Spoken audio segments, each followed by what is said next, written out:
Okay, let's call this special open meeting of the New Mexico PRC Nominating Committee to order.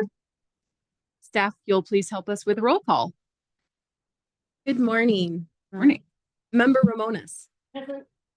Member Brankard. Present. Member Beatles. Present. Member Nicolau. Member Lovato. Here. Did I hear? Okay. Secretary Baldonado. I'm here. Chair Seguin. I'm here. Madam Chair, you have a quorum. Thank you very much.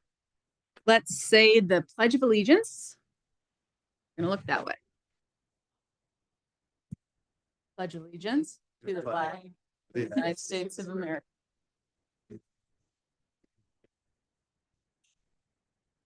Indivisible.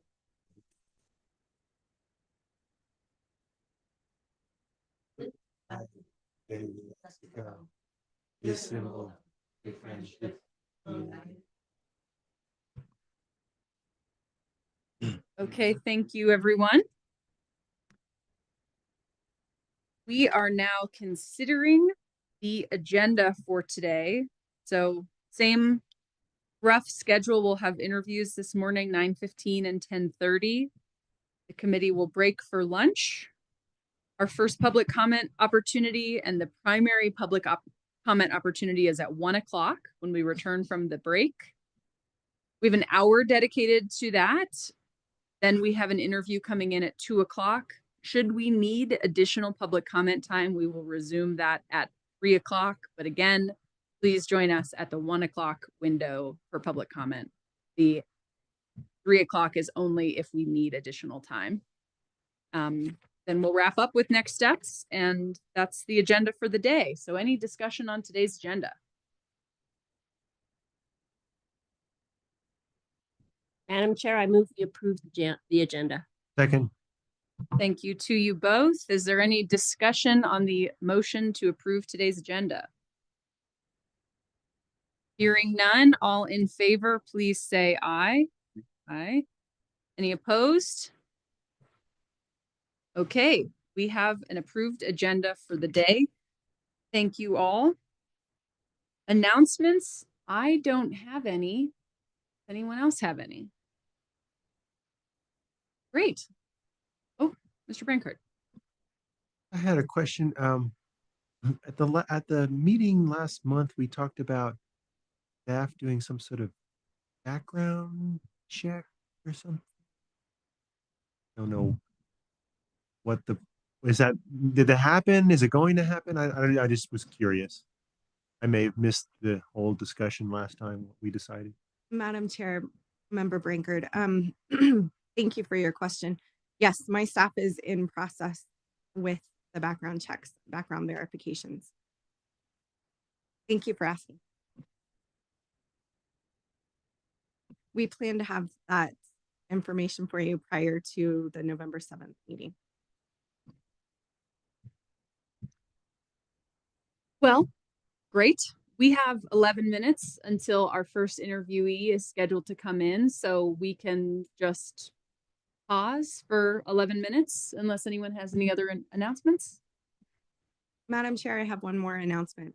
I did receive an email from Ms. Chukwu regarding, I think, the video that you requested from her, so I'll be forwarding that this morning. And we also received a communication from Mr. Smith, and I'll be forwarding that to members. Thank you. Thank you. And did we receive any communication from Mr. Walkovich? Unfortunately, no, not anything that I have out. Okay. All right. Well, given that today is our last day of scheduled interviews, I think that probably means that we're unable to interview that candidate. So, okay. Well, let's take a 10-minute break and we will come back right on time at 9:15 with our first interview of the day, Senator Greg Nybert. Thank you.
Okay, we are back and we will be bringing in our first interviewee for the day momentarily.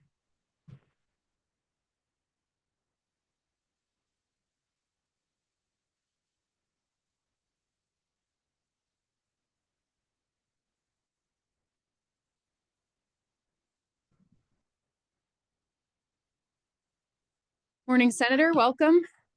Get comfortable.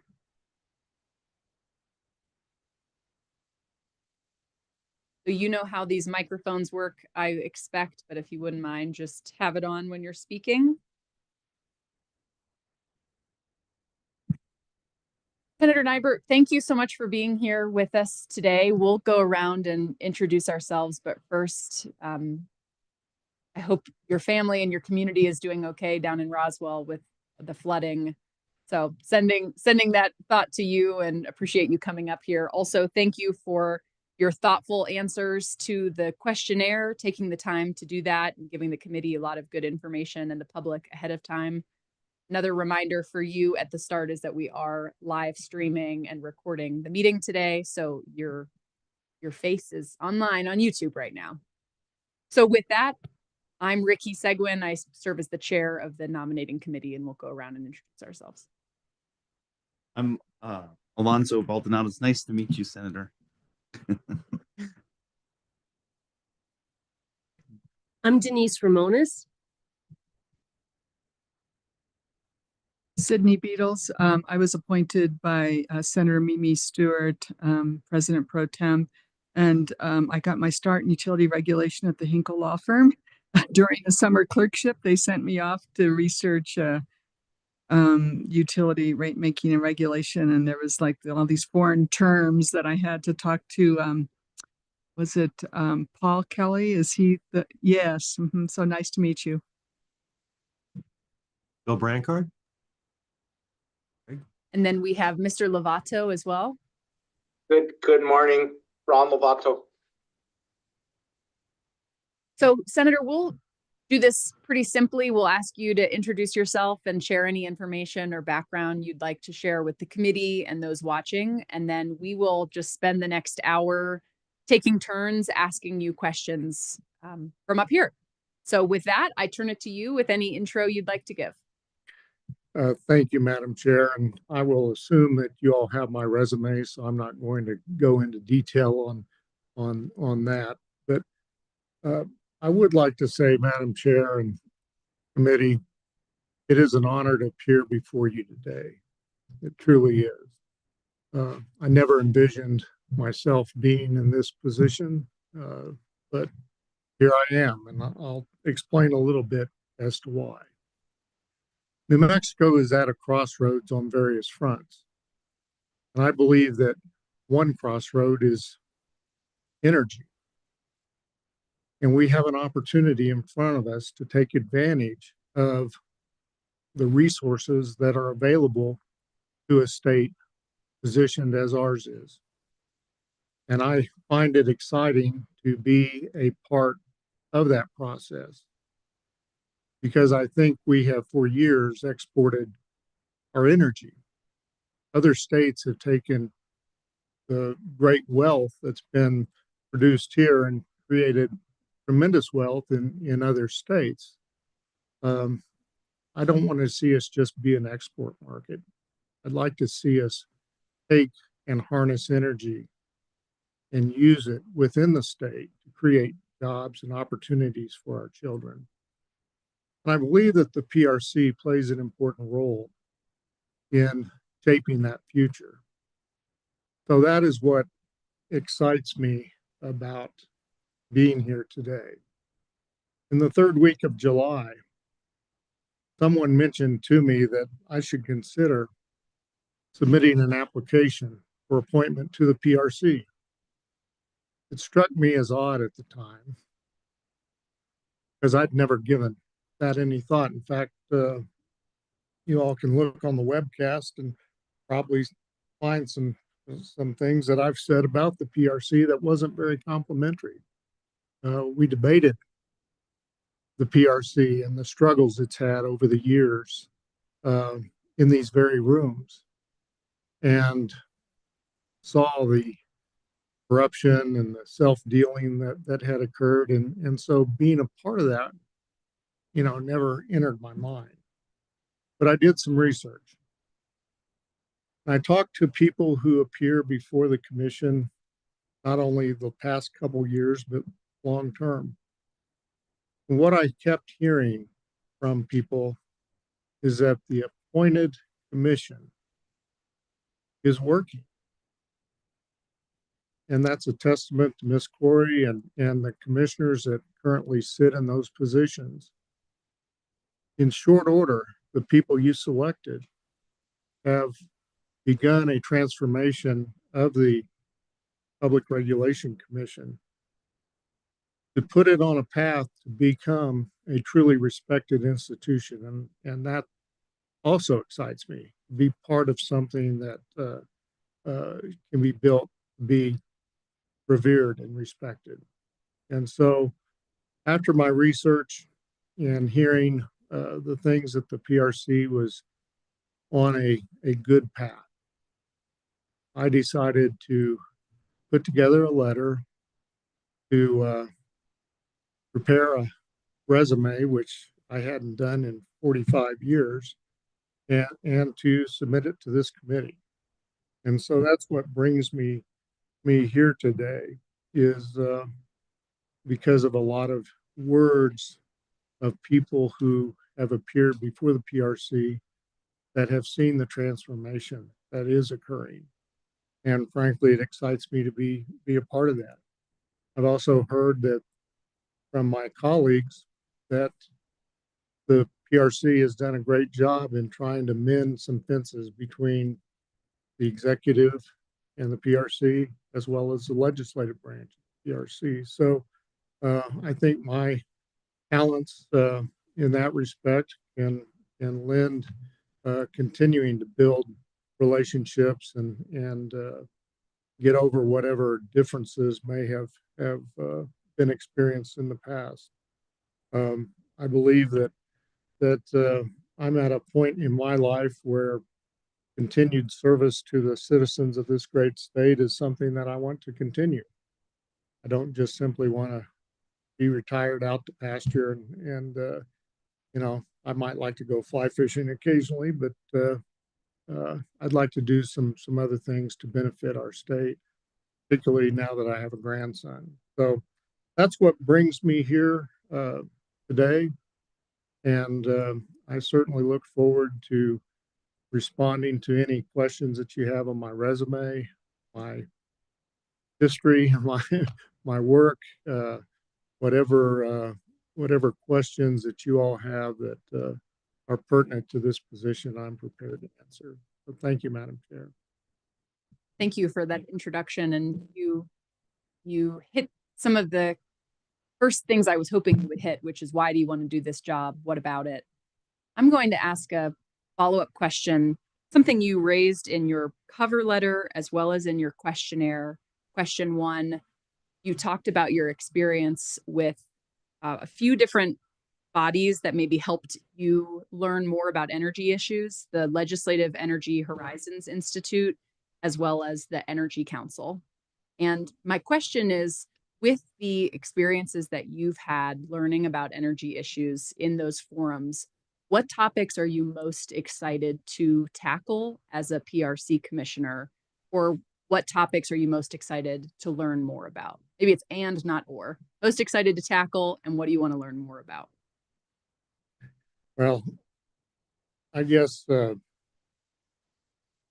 excited to learn more about would be just the whole process of how you arrive at what is the public interest.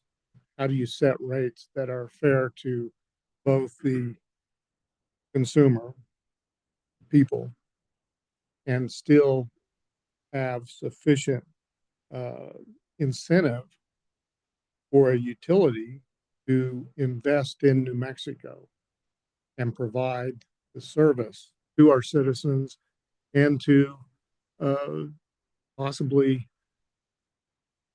look forward to bringing or having available more energy so that we can capture some of the things that I think are on the doorstep. We can't we can't have a situation where at least in my part of the state right now, we don't have enough energy. We don't have enough electricity in southeast New Mexico to accommodate the demand. Now, I would love to have a big AV line coming into southern Eddy County to meet some of that demand, but things don't happen overnight.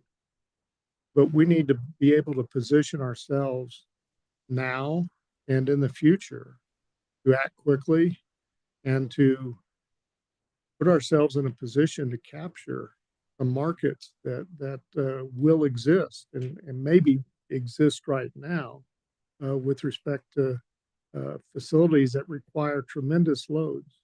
And I'm not sure we're there yet. So that excites me. It also scares me. The other thing that scares me, and it was part of the Energy Council, we went to the probably butcher its name, MISO's headquarters in Little Rock, where they have a big command center. And there were probably 50 legislators at that command center, and they were showing in real time all of the threats, cyber threats to its system in real time. And we were thinking, a couple of hours or something.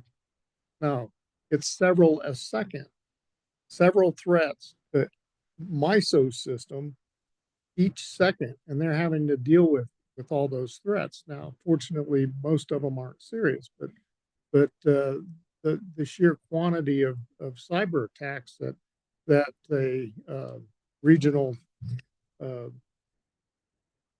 electric consortium faces, and I'm sure everyone faces the same thing. And it truly scared each and every one of us that if somebody actually penetrates that, they can shut down portions of the country, which could possibly lead to a complete nationwide disruption of electric service. The thought of that scares me to death. So, those are things that we were exposed to, but it doesn't help you with the question of what excites me, but I can tell you what scares me to death, and that's one of them. I think the other thing that excites me is particularly with the PRC is we as a state generally, and specifically with the PRC, we have to be nimble and flexible to meet some of these demands quickly. Business doesn't operate, slowly. When you need something done, you need permits issued promptly. You need things to happen in a much faster fashion than what we traditionally have done in our state. And if we drag our feet, then we will see these facilities being built in Arizona. We'll see them built in Colorado. We'll see them built in Oklahoma and Texas. And we will have no one but ourselves to blame for that, because we have the resources right here to accommodate many of those facilities. And we ought to have them right here on our land where people in our state can get good jobs, good paying jobs, and take advantage of the energy resources we have. Otherwise, we're going to be sending electricity to the state next door, and they're going to be using electricity generated in New Mexico to fuel jobs and opportunities for the children in the surrounding states. I don't want that to. Chair Sigwin, may I ask a question just to follow up to a couple of references that the candidate made? Thank you. Mr. Nybert, I'm not aware personally of a lot of unmet existing demand in markets right now. I know that there's been significant increases reported by PNM and other utilities in their forecasted load growth, but I just want to drill down. I think you're referring to potential electrification of oil and gas operations in the southeast part of the state, and that is an existing market right now for electricity, and there's not just sufficient facilities or capacity to serve that industry, right? And if you're just confirm whether you're referring to that, because I'm just Yes. a little confused. Okay, thank you. Are there other pockets of unmet demand or markets within New Mexico that you can refer me to? Well, my familiarity would be with Southeast New Mexico. And in Southeast New Mexico, the oil and gas companies, I can name companies who are wanting more service than Excel and the co-ops are able to provide at the current time because they can't get the energy into that part of the state. Yeah, I just asked that question because utilities have an obligation to serve, and I hope that there's not like, that much more throughout the state, right? But that is an important need. I understand. Thank you. Ms. Romanis. Thank you, Madam Chair. Welcome, Mr. Nybert. During your term, if you're selected as a commissioner, the ETA is going to require that by 2030, 50% of the electricity is generated by renewables. What do you see as the challenge that the PRC and the utilities will face in meeting that requirement? And what experience in your career equips you to provide meaningful input into solving that challenge or challenges? If I understand your question correctly, I think many of the utilities have already exceeded where they thought they would be with respect to renewables within their system. And so I think they're well on their way to meeting some of those targeted goals. I think the real question is whether or not we can be in a position to meet the 2045 goal of no carbon emission generation by 2045. And that I think will be a challenge for not only the utilities, but it'll be an issue that the legislature is going to have to wrestle with. And it'll be the legislature that ultimately is going to have to deal with that issue if renewables cannot be utilized 100% of the demand for New Mexico energy needs. And so, I think what I could bring to the table is if that's going to be a concern is certainly speaking truthfully, openly, and honestly with the legislature and forewarning them in advance that that may be unrealistic or unachievable, and that they need to give the utilities in the state some flexibility to deal with that issue and to continue to meet the reliability components that I think are most critical. Because if we lose the reliability of our system, there will be people who will suffer as a result. And I don't think any legislator wants that to happen. Thank you. How do you keep abreast of energy markets, industry developments, renewable energy and greenhouse gas reducing technologies, public policy developments, and best regulatory practice? What all do you read? How do you keep abreast of all of that? Well, right now, I don't. I have too much other stuff on my plate with a lot of other issues. But generally, what the information that I get is through the Energy Council, the presentations that they make.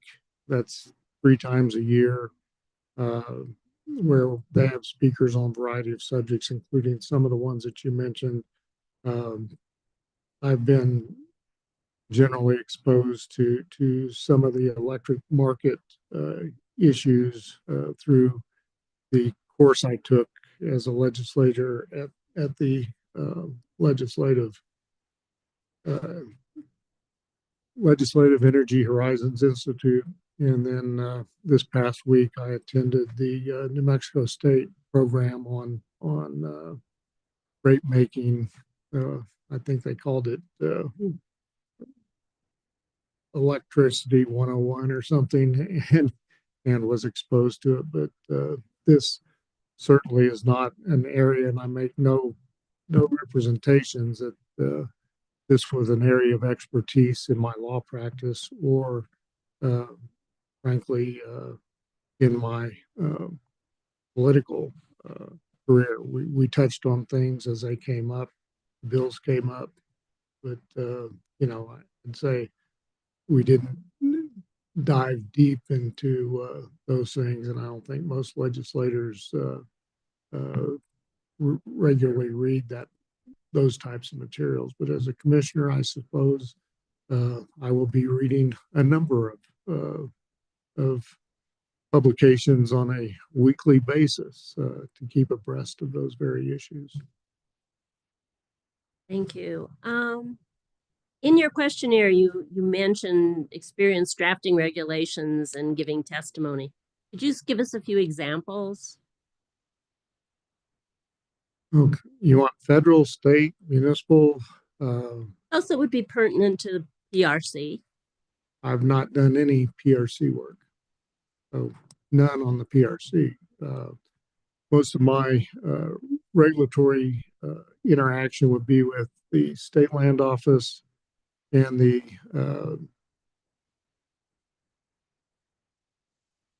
Natural Resources, Energy and Environmental Department, OCD, the Oil Conservation Division and Commission. And then on the federal side, the Bureau of Land Management. Sometimes I think I've worked on a couple on the Bureau of Indian Affairs and a couple others, but generally the Bureau of Land Management. And with that, I've done everything from serving on task forces to investigate the need for regulations that specifically dealt with caves and karst, to drafting proposed regulations and submitting those to the agency for review, generally on oil and gas topics. And then I've, of course, as a county commissioner, you're looking at regulations or things that some of the agencies, primarily planning and zoning, have done, and whether you approve of them or not. Here at the Roundhouse, we occasionally do review regulations to see if they comport with legislative intent and try to deal with the agency if we think they ran afoul of our intent. Okay, and my last question is kind of a lightning round. And so on a range of 1 to 10, 10 being the highest, like you're really super confident and really, really good at this, tell me how you would rate yourself on law and regulation. On what regulation? Law and regulations. I would say 10. I don't know of many people here that would be more engaged than myself. Okay, great. Utility operations. 2. Finance and accounting. That's 2 separate things. Finance, probably a 9. Accounting, probably a 4. Okay. Engineering project management. Probably a 1. I'm not an engineer. Familiarity with energy markets. I would say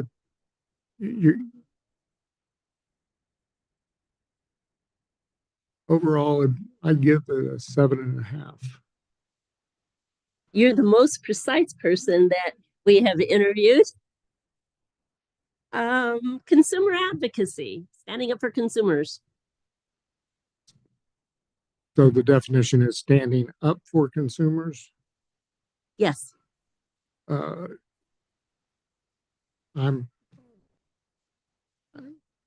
an 8. Business management.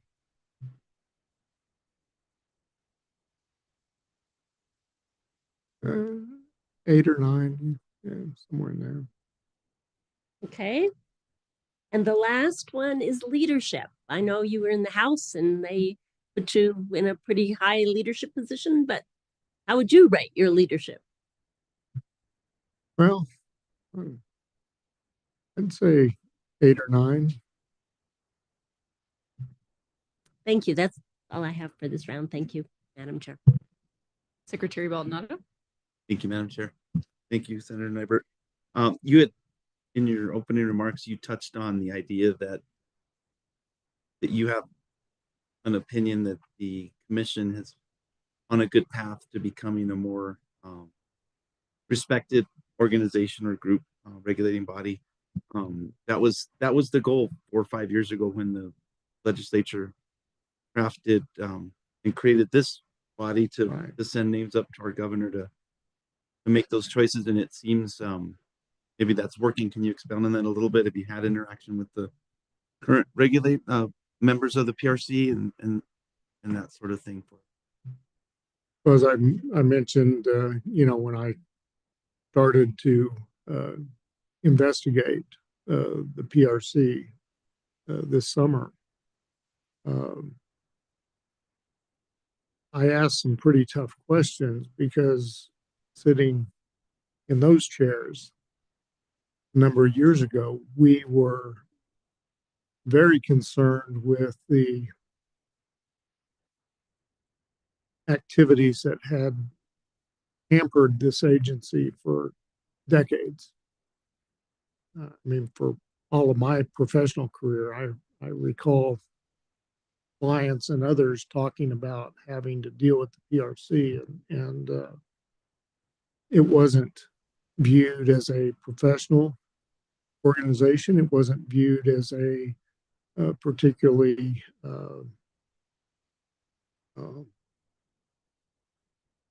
academic, I don't know how to say it correctly, organization. It wasn't viewed with high esteem.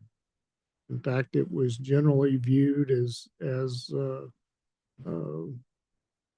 someplace that people really did not like to be engaged with. And I think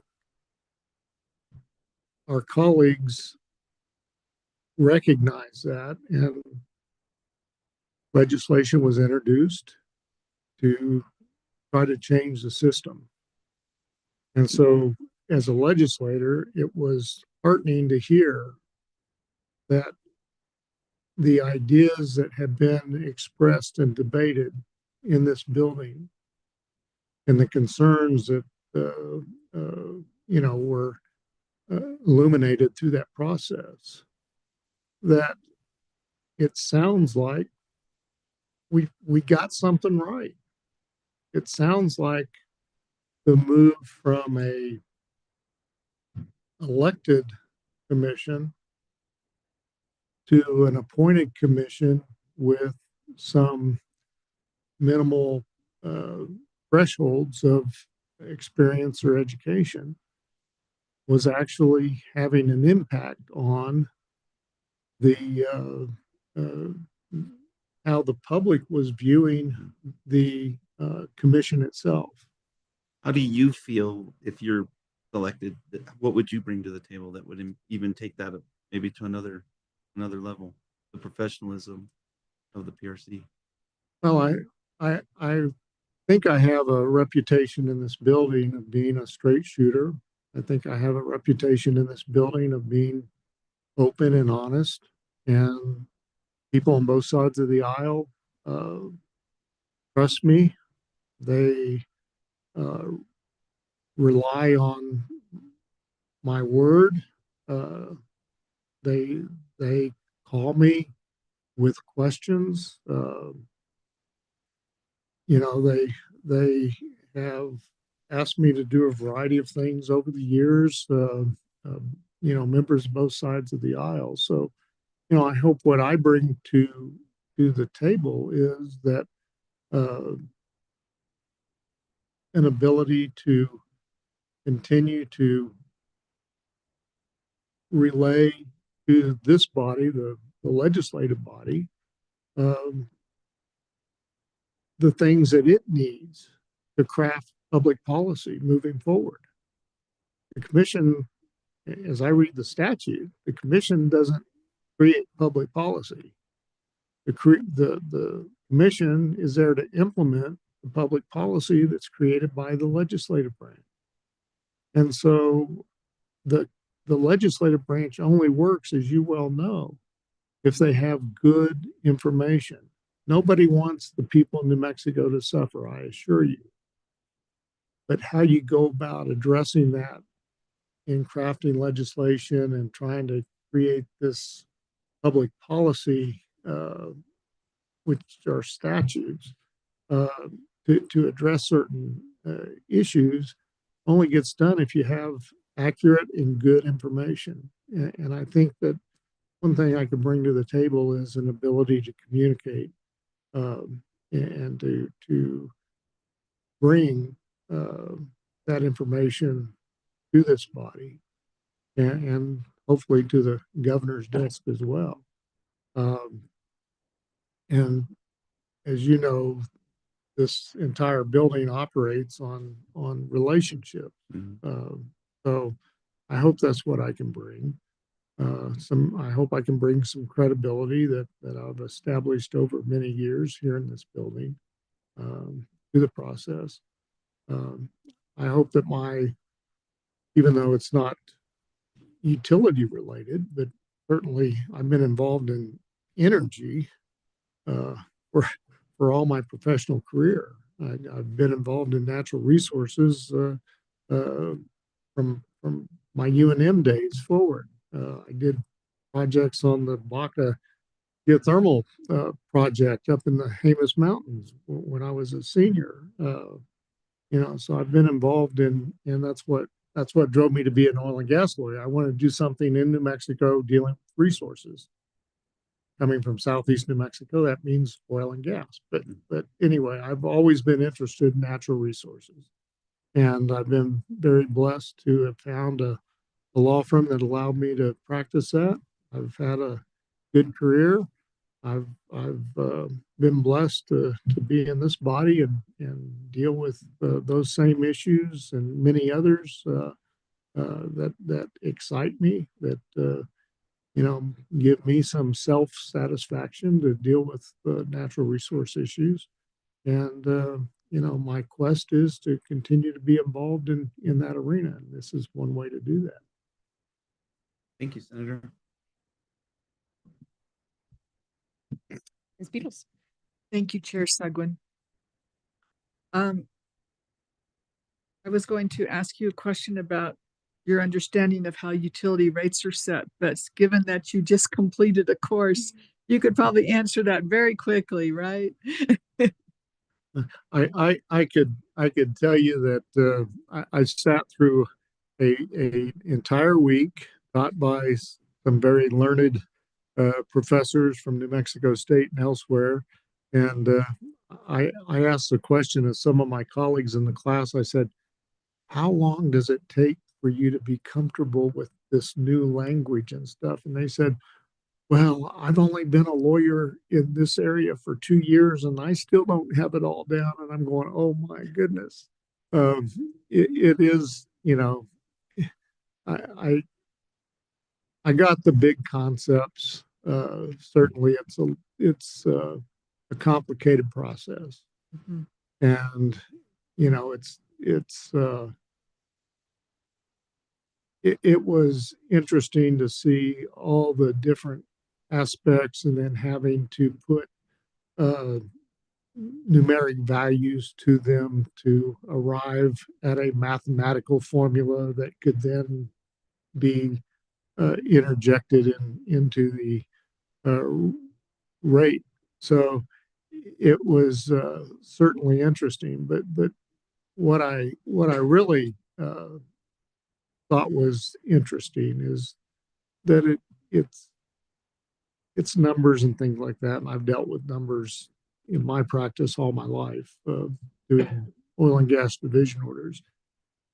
Numbers are numbers, and you deal with them, and the math is pretty straightforward. But when you really look at it, it's people have to put weights on various things, and it's a judgment, and it's a balancing, and it's when you really look at it, it's not much different than what block down the street the Supreme Court does. Different issues, but they're making judgments based upon information provided. And so what I really gleaned out of it is that this whole process, well, it deals with numbers and it deals with all these technical things. At the end of the day, you're really trying to discern what's right, what makes sense, what is it that you know we're trying to achieve, and are you really arriving at a point that maybe makes everybody mad, maybe makes everybody happy, but that I don't think ever occurs.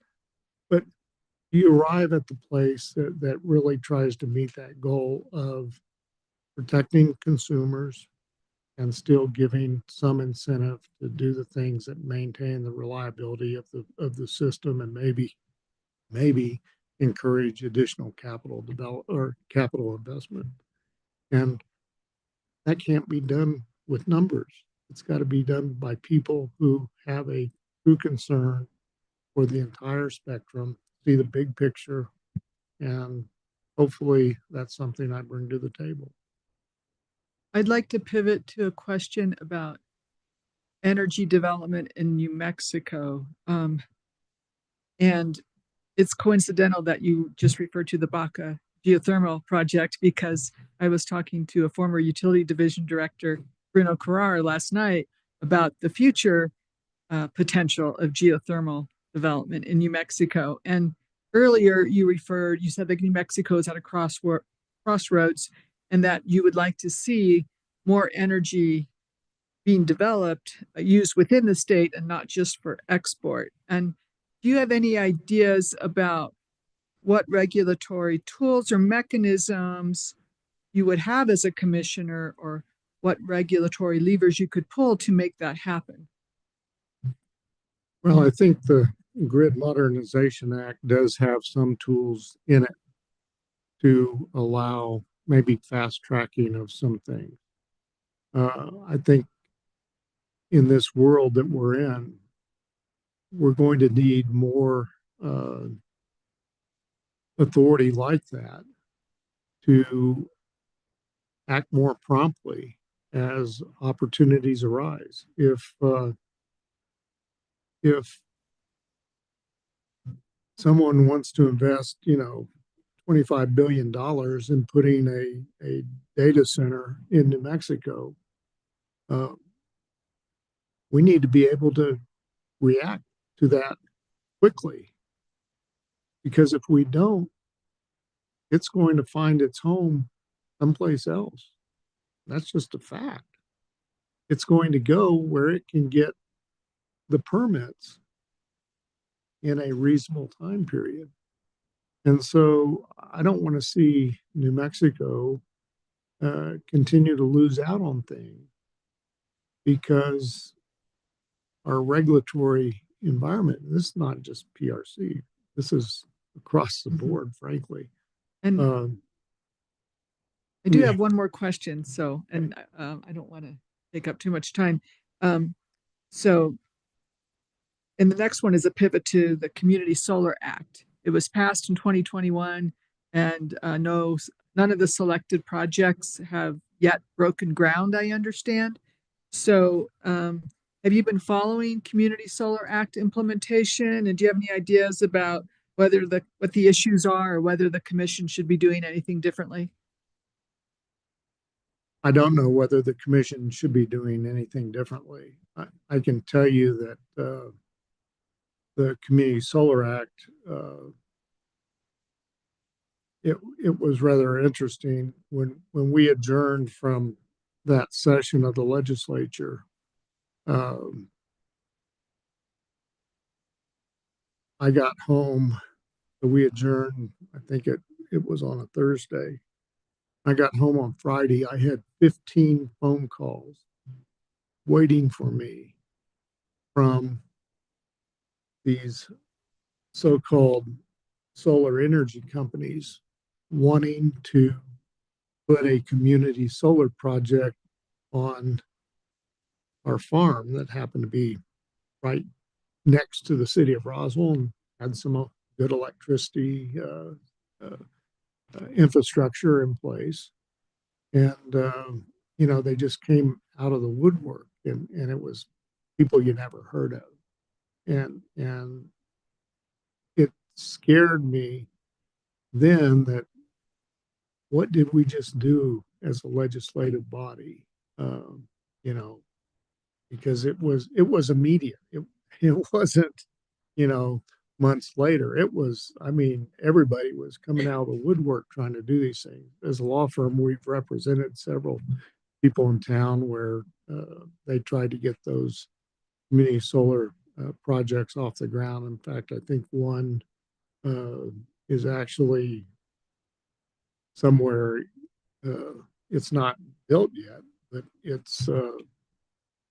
I think it's been gone through the county commission, and I think they got their site approval and things. But I don't know what is preventing some of those from being built, whether it's a lack of the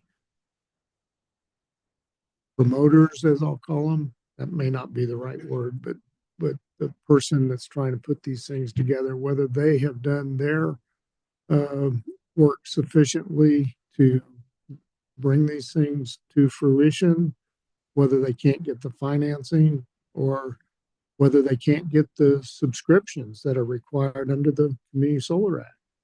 They have to have 40% low income. You have to have at least so many people. It just can't be one person that puts a community solar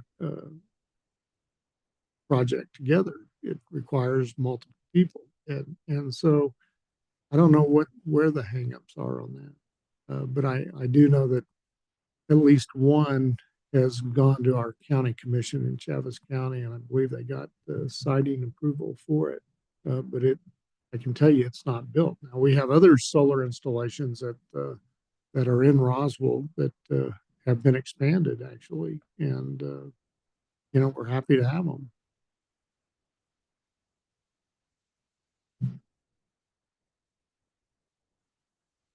Mr. Brankard? I try to go last so that everybody else covers my questions.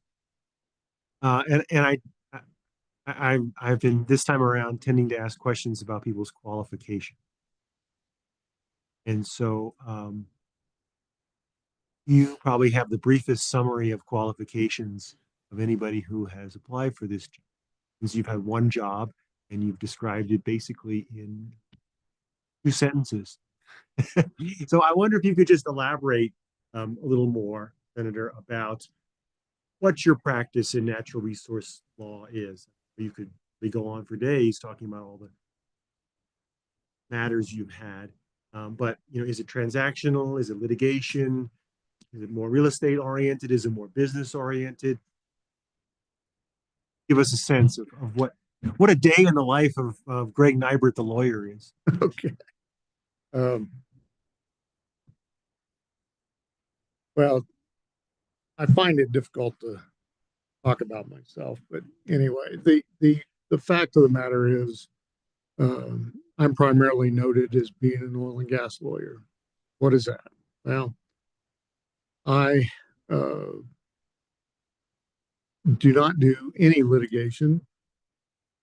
The closest I come to filing lawsuits would be probates and quiet title suits, where there are no real defendants.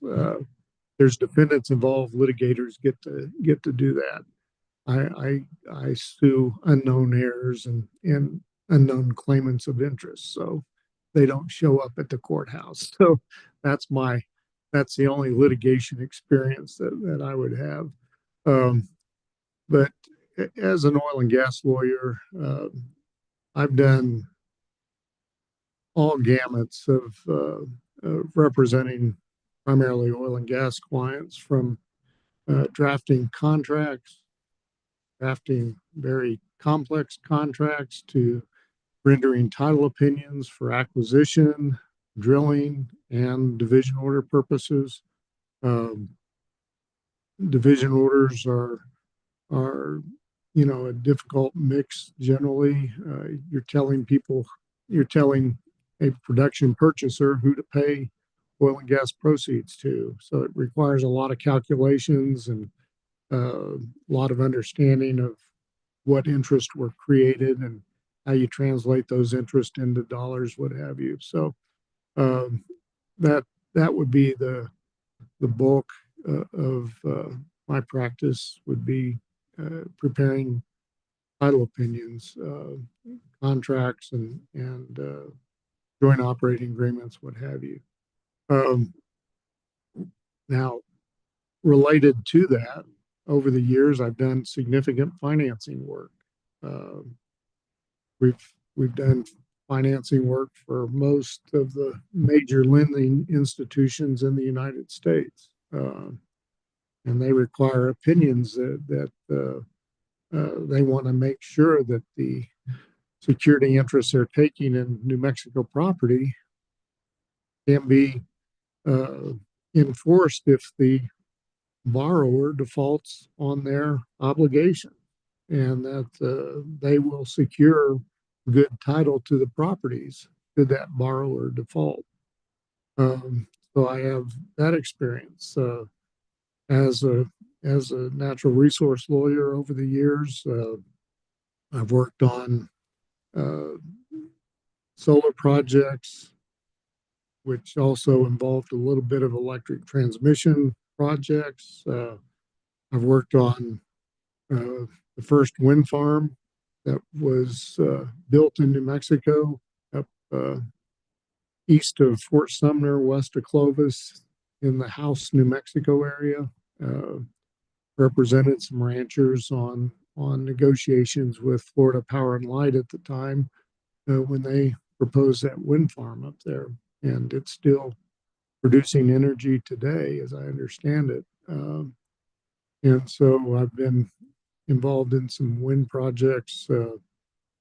As a county commissioner, I was involved on the IRB process as well, on some of those processes. I've done some brief water law over the years, familiar with the need for water for projects and things. I've done ranch transactions. I've done mining transactions. First I represented Pennzoil when they sold Vermejo Park Ranch to Ted Turner. Then I represented Ted Turner when he bought the Pittsburgh and Midway coal mining York Canyon mine from Pittsburgh and Midway, which is a Chevron company. So I represented Ted Turner on that acquisition. I've done just a number of projects. I've done a number of projects on Indian lands. I've had to deal with several of the Pueblos. I've had to deal with the Hickory Apache Nation. Probably most of my work would involve the Hickory Apache Nation because they're the ones with the most significant oil and gas production, and now solar production. And the Navajo Nation on some projects that never got very far, but I have experience with Indian tribes. I've dealt with sundry administrative law issues with primarily on the federal side with the Bureau of Land Management, but I was involved in the longest running Interior Board of Land Appeals case in the history of the IBLA, involving the drilling of oil and gas wells in the potash area. And that case went from 1991 to about 2000 and something. And we had I lived in Albuquerque at the Marriott Hotel for 9 months during that deal. But so some pretty significant administrative law experience at a pretty high level. And then a lot of companies need opinions on enforceability of certain issues and prepare opinions on enforceability of certain things in the state. But no real litigation. We have litigators that do all that. Done some work with the state land office and do a lot of title work, of course, utilizing their records, but have dealt with various commissioners over the years and their staff, the right-of-way folks, the mineral folks, the potash folks as well. So that's basically the sum of my legal experience on a short order. I hope that answers your question.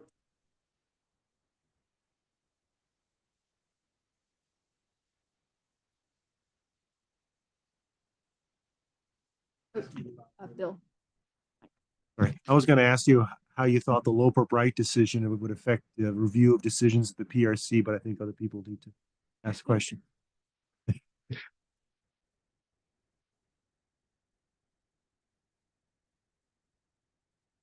Now I did it. I said I want to move on because we only have about 6 minutes left. I do want to ask you a question that has come up in our public comments that this committee has received.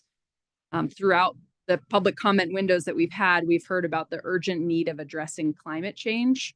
So how would you consider that urgent need in this role? I think the PRC, again, takes its cue and has its authority by virtue of statutes created in the legislative body and enacted into law by the executive. So, you know, when the legislative branch and the executive make those decisions, then the PRC follows them. They've done so with respect to a number of issues. One was pointed out earlier with the mandates toward reducing carbon use as generation for electricity fuel. And, you know, it's the PRC's job to enforce and to make sure that the utilities comply with those laws. And so as a commissioner, I would enforce the laws as written. I would demand that the utilities adhere to the laws that are on the books. And if those things aren't workable, then it's up to the legislature to change the law. It's not up to the PRC to change the legislature's law. I don't think it can do that. But I would say that the PRC is not the right body to be crafting public policy.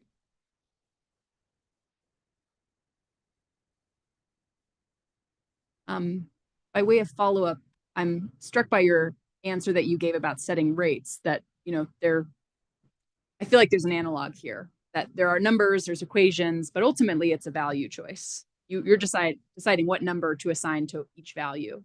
I think the same is true in something like compliance with the ETA. There is the letter of the law, but the utility has tremendous latitude in all sorts of choices it makes in terms of additional renewables it may bring online, where it might want to add additional transmission to accommodate future resources that they could predict they want, or that their customers are asking for, separate from just the letter of the law and simple compliance. So I'll ask again, I respect that you have to enforce the law, but you also have to have values as you weigh things that the utilities bring forward or you hear from stakeholders. So maybe this is a broader question about your vision around decarbonization or renewable generation in the state of New Mexico. I'm going to get more specific. How do you think about the role of renewable energy in New Mexico? I think about the role of energy in New Mexico as being absolutely critical to our continued advancement as a society. Renewable energy is a component of that. I think I have questioned whether or not we will ever get to a point where we can be 100% reliant on renewables. Maybe technology will get us there at some point in time, but I can tell you we're not there today. And I think it's a mistake. If we cherish reliability, I think it's a mistake to for any public policy making body to make demands that can't be achieved. It causes stress within a system. It causes companies to question whether they deploy assets here. So there's other consequences of that. I think, as I stated, I think the PRC's role to a certain extent is to provide good data to the legislative body, provide, what is realistic. And if the public policy currently is not realistic, then the public policy makers are the ones that are going to have to change it. It's not going to be the PRC. And they're going to have to wrestle with those issues. But, renewables, I think, are a great source of energy. In fact, they're clean. For New Mexico, we are situated in a great place to take advantage of renewables. We have some of the best areas for solar. We have some of the best areas in the country for wind. My district, my house district at the time included Corona. The best place in the state for wind was Corona, and so, those people up there were very looking forward to having some economic opportunities that have eluded them for years and years and years since the railroad stopped stopping every 20 miles to take on water. So New Mexico has abundant renewable resources, and we need to take advantage of that. In fact, I just drove through Clines Corners, where there's obviously a big wind farm that's going to be coming up pretty quick. So we have those resources. We need to take advantage of them. The challenge for the state is, how do we capture the most value out of those resources? Or are we simply going to send it to California tax-free? And I've sat in those chairs and argued that it makes no sense for New Mexico to have these wind farms that are sending power to California tax-free. And right now we are. But, you know, you make the arguments. Sometimes you win, sometimes you lose. But renewable energy is here. I think it's an important aspect of the portfolio of things that we offer to businesses that want to come to our state to take advantage of these energy resources, these clean resources that are abundant and available. And, I think we need to put our best foot forward and look at that. But, I'm not sure until we have some technological breakthroughs.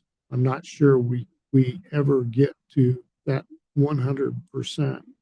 We do great, but my fear is because in Roswell we get some brownouts occasionally. When the wind stops blowing quickly, the lights start flickering because Excel in our part of the state has a lot of wind power on the system, a lot from West Texas and eastern New Mexico. In fact, I think Sagamore is still maybe the largest wind farm in the state, but just tremendous quantities of energy from wind are on the grid in southeast New Mexico, and so do we like it? We love it, but when the wind stops blowing, we still want to turn on our lights. We still want to have energy at our fingertip, and so that's a concern I have. Thank you. And we are technically at time, but I think it is important to ask a quick legal question that we've asked everyone, and we do want to make sure to ask you. So I'll pass it to Ms. Beatles, and then I'll wrap it up with giving you the chance for some closing words. Thank you, Chair Seguin. So the law prohibits ex parte communications between commissioners and parties to a pending case. So how would you handle the situation if you're sitting in your office as commissioner and an executive for a utility walks into your office and closes the door and says, "Hey, I need to talk to you about this pending case. We need a higher return." How would you personally handle that situation? Well, I would hope that hypothetical never becomes an actual event, because I think the utilities should also be keenly aware of that ex parte communication rule. But if that were to occur, I would tell them that that's a topic that we cannot discuss, and he probably needs to exit the building. And then I would probably walk down the hall and ask Miss Curry, what procedures do I need to do to report that incident?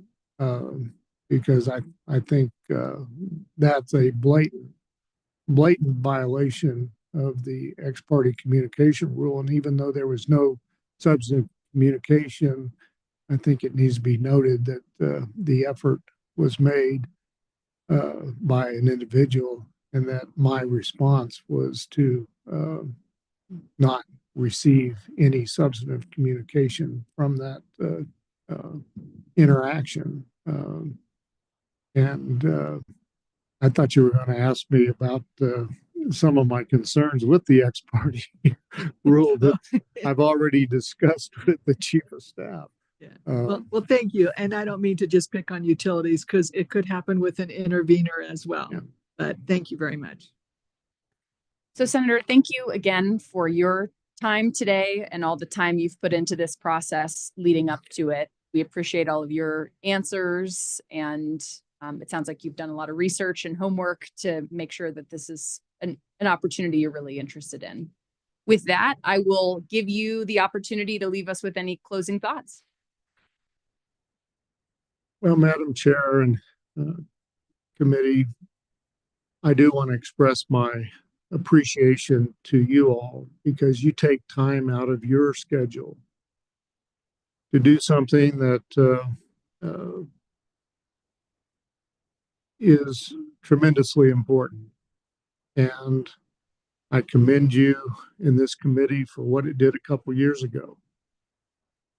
What happened, as a legislator, you sometimes wonder whether you really have any impact.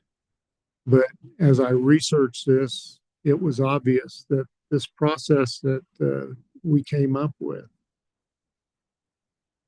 is working. You all vetted people.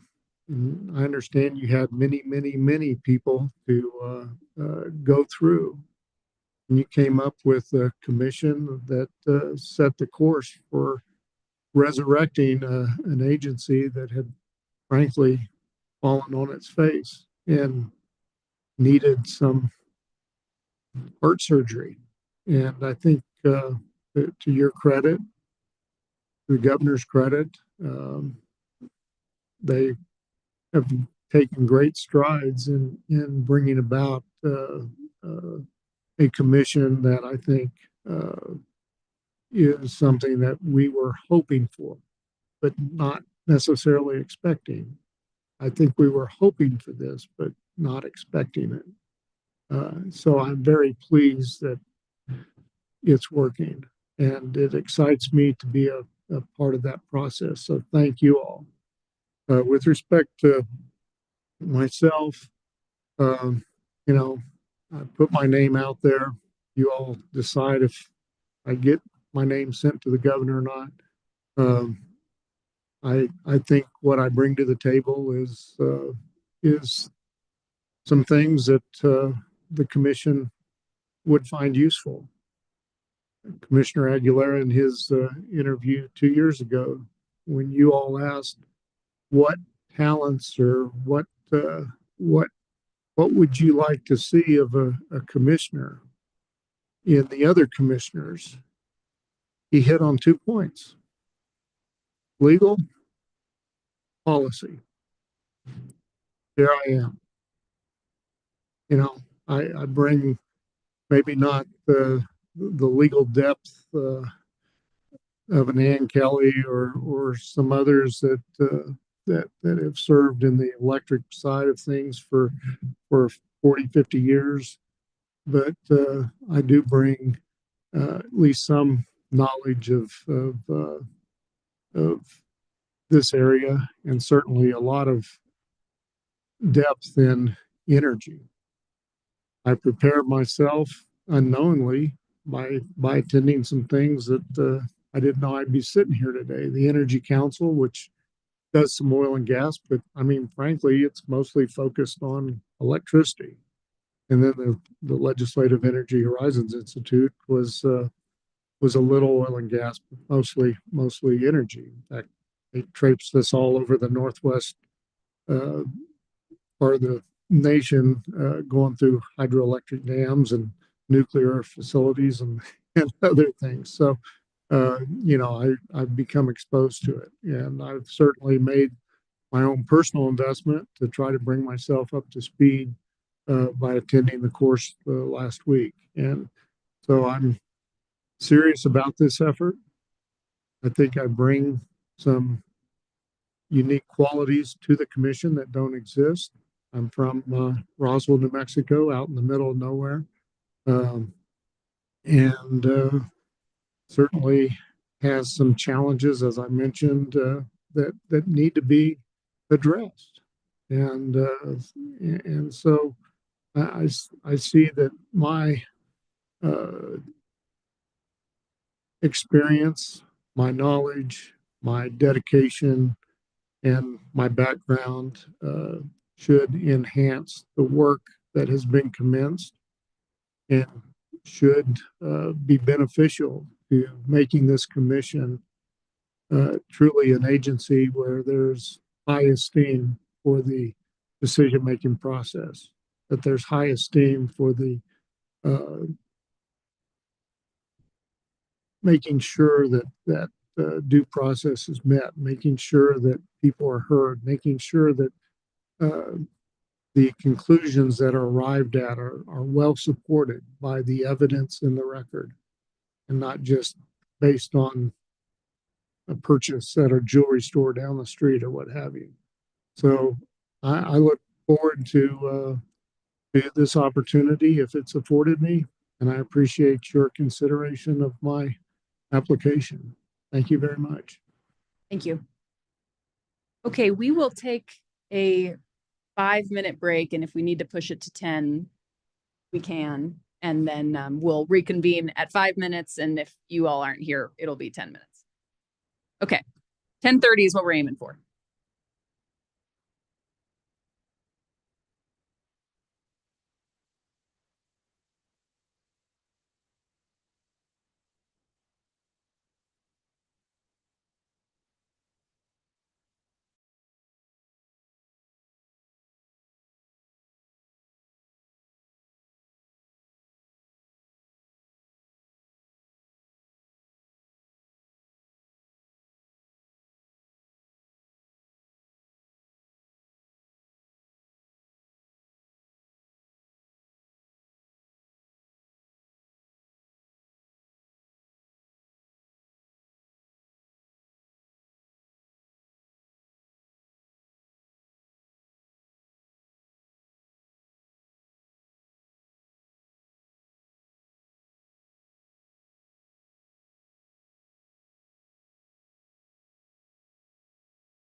Settled?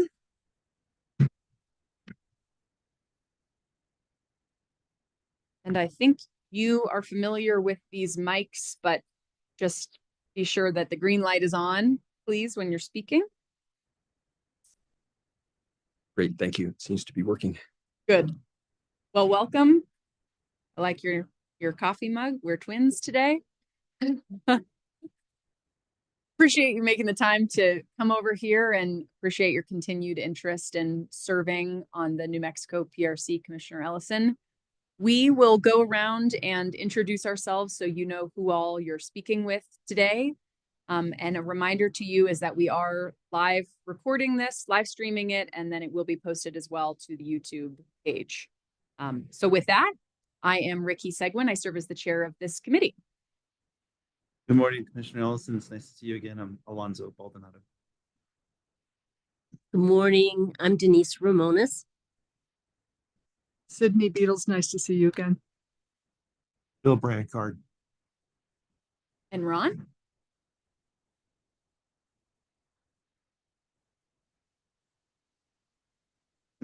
Ron, you were muted, but that is Ron. Oh, I'm sorry. Good morning, Ron Lovato here.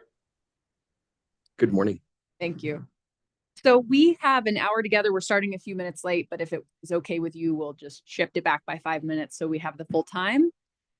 Wonderful. And the process will feel similar to when we did this 2 years ago, in that this committee will take turns asking you questions. So we'll be bouncing around a little bit in terms of who is speaking. But I would like to have you first just introduce yourself to the committee and to those watching at home, and any information you'd like to share just as opening remarks. Great. Thank you very much, Chair Seguin, members of the committee. I'm Jim Ellison. I am one of the sitting commissioners on the Public Regulation Commission. I was appointed last January, and obviously my term ends at the end of this year. I was previously at Sandia National Labs, where I was doing research on issues such as renewables integration and valuing battery energy storage. Prior to that, I did work for a power company called AES as a plant manager and a distribution manager. And it's certainly been an honor and a privilege to serve on the commission. And thank you for the interview today. Thank you.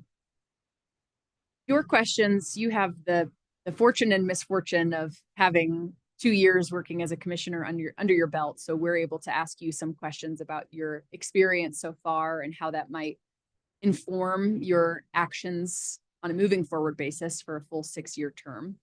So I'd like to ask you, Commissioner, a series of questions in that vein. And the first of those is, what do you think is the single biggest thing you've learned so far as a commissioner? That's a good question. I think everyone coming into the role lacks something. I really see 3 facets to the job. There's knowledge of the legal side, economic side, and the technical side. And what I lacked was the legal side. And thanks to a lot of fantastic folks at the PRC, I feel like I've learned a lot in that area. So I guess one of my initial lessons was at the end of a case, when we were deciding on the final order, I remember telling my advisor, I'd like to do this thing, and she said, well, that makes a lot of sense, but unfortunately, it's not in the evidentiary record. So I learned fairly early on that if it's not in the evidentiary record, then you can't do it. And so the lesson for me was to try to get involved a little earlier in the cases, so that if I do have a concern, that could be brought up in the evidentiary record. Thank you. And that is an example of something that maybe you're already doing differently because of what you've learned so far. But my next question is, if you were appointed again for a full 6-year term, what is something you would do differently? Well, I think I would make it a point to get involved even earlier in cases. I think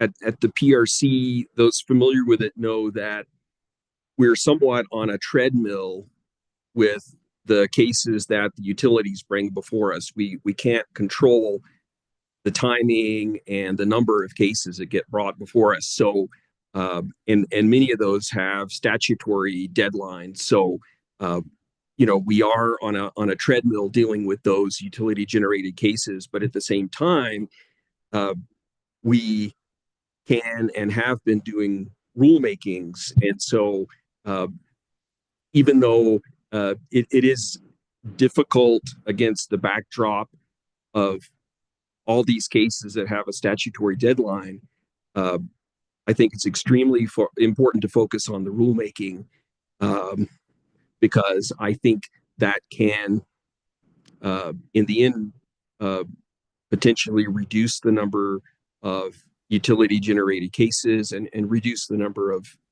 of disputes. We had the situation when all of us first came on board that the previous commission had asked for grid modernization applications for advanced metering, smart meters. Unfortunately, there was not a grid modernization rulemaking in place. And so that was definitely a shortcoming that made it more difficult dealing with these cases, because the utilities didn't have a clear standard in front of them as to how these cases would be judged, whether cost benefit analysis was required. So, I think even more effort on the rulemaking side is something that I would put a focus on. Thank you. And my last opening question, you mentioned in terms of things you've learned along the way, this example you gave about an advisor saying, oh, wait, you can't do that thing. I'd like to get into how you get your information, how you rely on staff, how you make decisions. How do you balance personally making decisions versus having your decisions be informed by the input that folks give to you? Well, that's a good question. As you know, when there is an active case, staff serve as a party to that case. So I cannot walk down the hallway and talk to staff about an ongoing case. So, I need to rely on what's in the record. So I read the testimony in the record. I'm free to talk with the hearing examiner about the matter, which I do. I'm free to participate in the hearing, which I do, and also to issue bench requests, which I do. So I take advantage of all of those means to inform myself better about the case prior to the final order. Thank you. And it's probably worth saying that we will all be very cautious and thoughtful here about not raising any pending cases that we can't discuss. But if at any point anyone on the committee feels like we have, or you or the staff, please, let's be really I'll let you know if I making sure we we're don't. getting into that territory. It's an interesting dynamic with you serving on the commission now. So we just want to be very careful about that today. Okay, committee members, who would like to go next? Ms. Ramones. Well, welcome, Commissioner Ellison. Thank you. Good to see you. Thank you. trying to figure out exactly what kinds of questions to ask is a lot different than asking some of the applicants who haven't been commissioners. But in your questionnaire and the supplemental materials that you provided, you talked about promulgating the reliability rule and its results. And I was just wondering if you could describe to us the process you used in promulgating that rule and what you think the results have been and why that was a worthwhile activity, if that's an appropriate question. Thank you for that question, Ms. Ramones. I guess early on at the commission, I was interested in seeing any data that we had about utility reliability, and it turned out that we really didn't. So there had not been a requirement from the commission that the utilities submit reliability data in sort of a uniform format. There hadn't been any requirement at all, honestly. It was just done on an informal basis. And, I felt that was a gap. I felt that, we needed to be concerned about the quality of service, about reliability. And my fellow commissioners agreed with that. And so we really launched this process by which we had a series of informal workshops with the utilities' participation. We got a national lab to help provide subject matter expertise. And only at the end of that process, that informal process, after we had circulated and gotten feedback on a draft rule, did we actually issue the notice of proposed rulemaking, which was already, in a pretty good state. And I think the utilities would agree that process led to a high quality outcome. And this was just published in the record last month, so we actually haven't received data under this rule yet, even though it's now in force. But we will be receiving data on that next year, and it should give us a lot of visibility not only into the reliability performance of the utilities as a whole, but down to specific circuits, specific feeders, because it could well be that the overall distribution system has a satisfactory reliability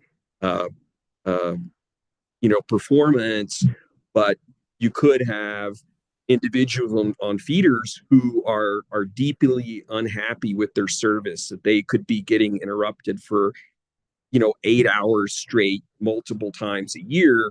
That would be masked by the overall system average numbers. So we'll be getting that kind of data. And my hope is that by really shining a light on this reliability performance, that utilities will be incentivized to improve parts of their network that aren't performing as well. I think they do want to perform well, and they want to be seen as performing well. So I think just having data of this type and detail available should incentivize better performance. I also hope that we can draw a link between the reliability performance and their investments on the distribution side. Seems like a very worthwhile activity that you undertook. So looking back over the last 2 years, what tasks do you enjoy most about being a commissioner, and what areas do you believe you contribute the most?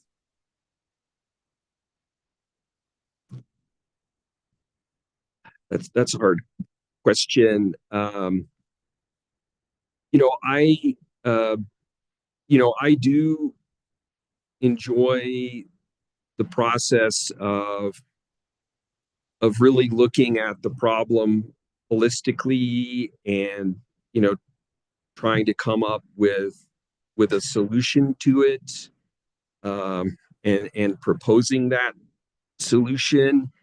I think, because I I had not come from a regulatory background, I think uh, a lot of my ideas probably seemed out of the box, but I think that that was useful to the discussion, and I think and I hope that we reached a better outcome as a result of it.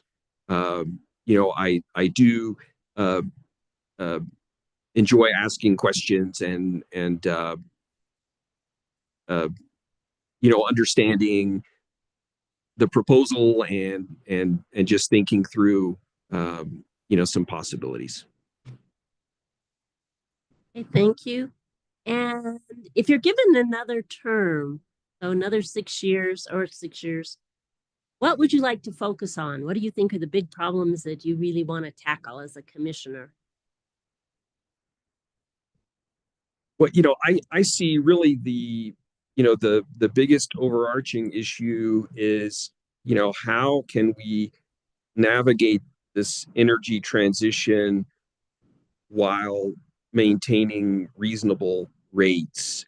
And, we've certainly uh, done that so far, but I think it will take a lot of vigilance uh, to ensure that that happens.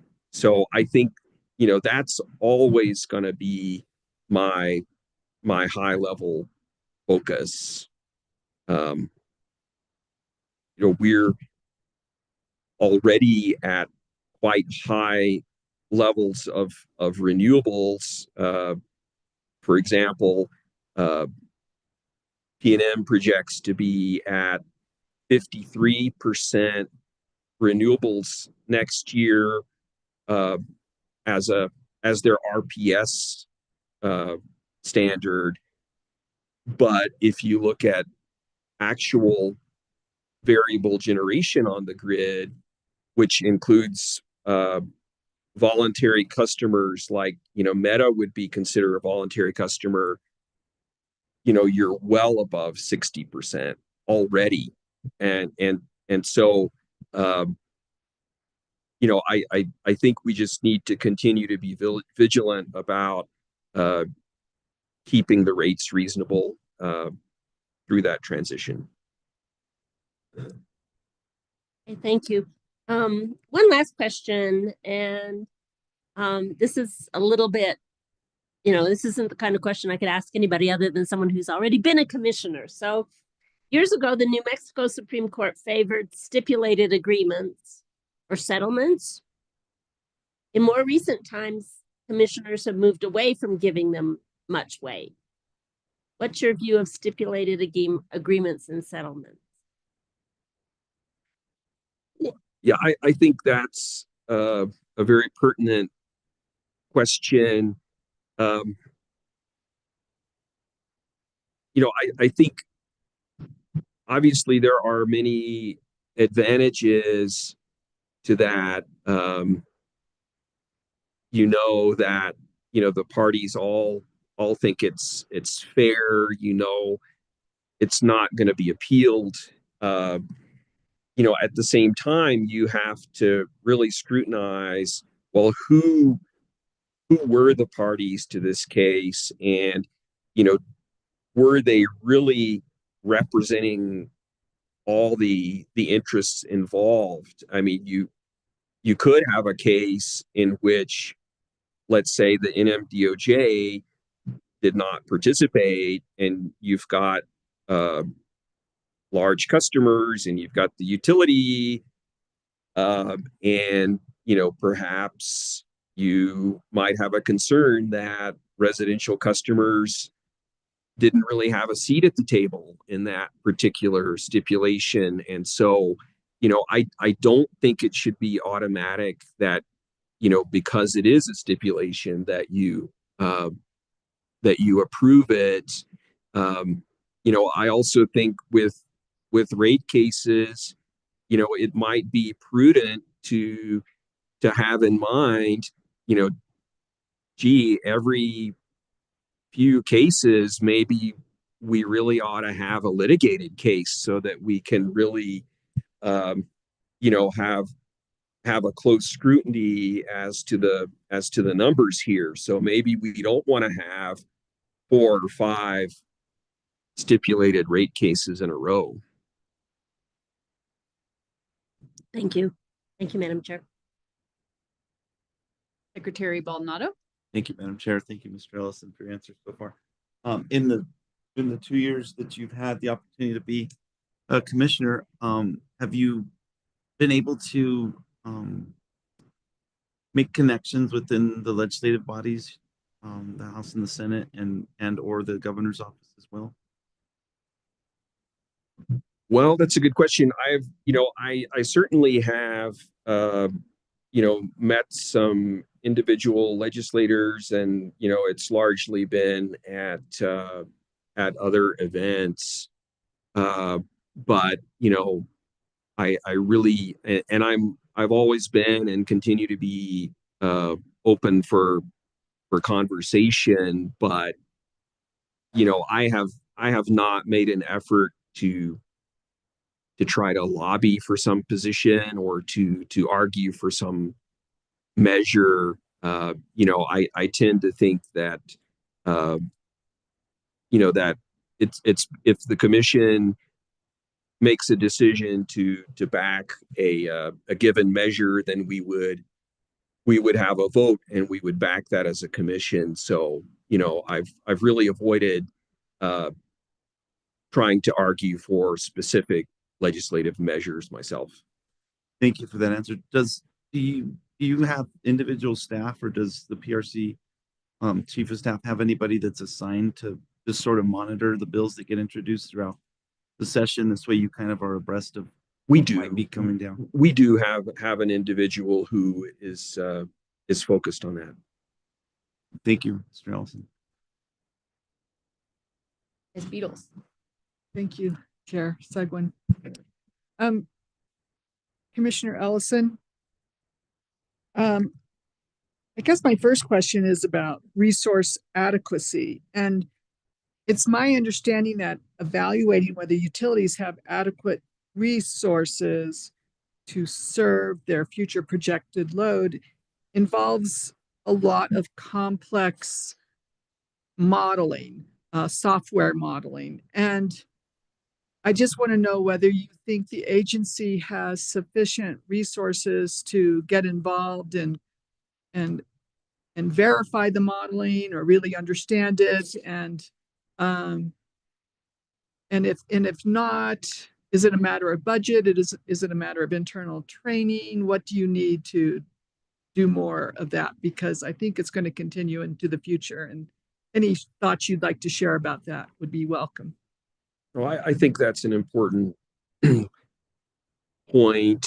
Obviously, the utilities have the upper hand when it comes to modeling expertise when they are performing their IRP, and we have required that our staff be allowed access to the modeling software as part of the IRP process. However, I think you really do need a deep understanding to actually take advantage of that opportunity. I would like to see us license a production cost model in-house and have that expertise in-house. I do think some of that comes to budget, because obviously it does cost money to license the software ourselves. I think, we've certainly increased our staff, and I think we can train people to do this work, but I have to agree. I know it's important and think that we ought to be doing it in-house. And just to explain, we're talking about software with like thousands of inputs, and sometimes the modeling takes days to run all the different scenarios, is my understanding, right? So it truly is complex. It can take a long time. I mean, there are just a lot of assumptions that go into it. If you're, and it's multiple layers. If you're typically, you'd use what's called a capacity expansion planning model to look ahead 20 years, and you would have to tell it, what your load growth projections are, and what resources are available, how much those resources cost, how much the fuel costs if they're using fuel, and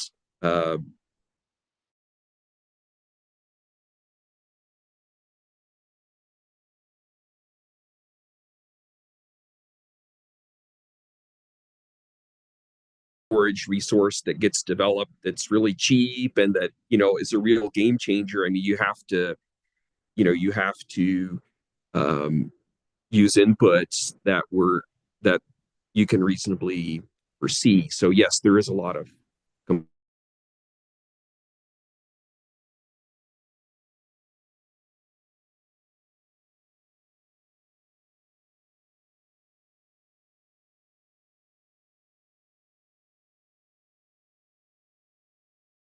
as we transition to zero carbon resources.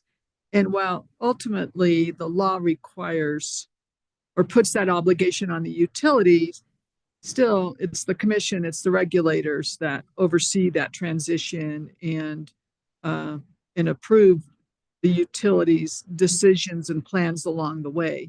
So can you share with us your thinking about that role of a regulator during the clean energy transition? Sure. And I think we've already had a couple of demonstrations of that for the last couple of summers. PNM has had to go out and buy a block of power because there were resource adequacy concerns, namely the San Juan plant was abandoned, and the replacement projects, largely the solar and battery projects that were to replace it, were delayed due to supply chain issues. So, we held workshops and had the utility talk about their summer resource adequacy plans, and they needed to buy a block of power both summers to deal with that. So we have been involved in that immediate way the last couple of summers, but certainly going forward, it's really incumbent on this integrated resource planning process to do some very detailed modeling and testing to be assured that the resource mix that's coming out of that process can actually meet demand.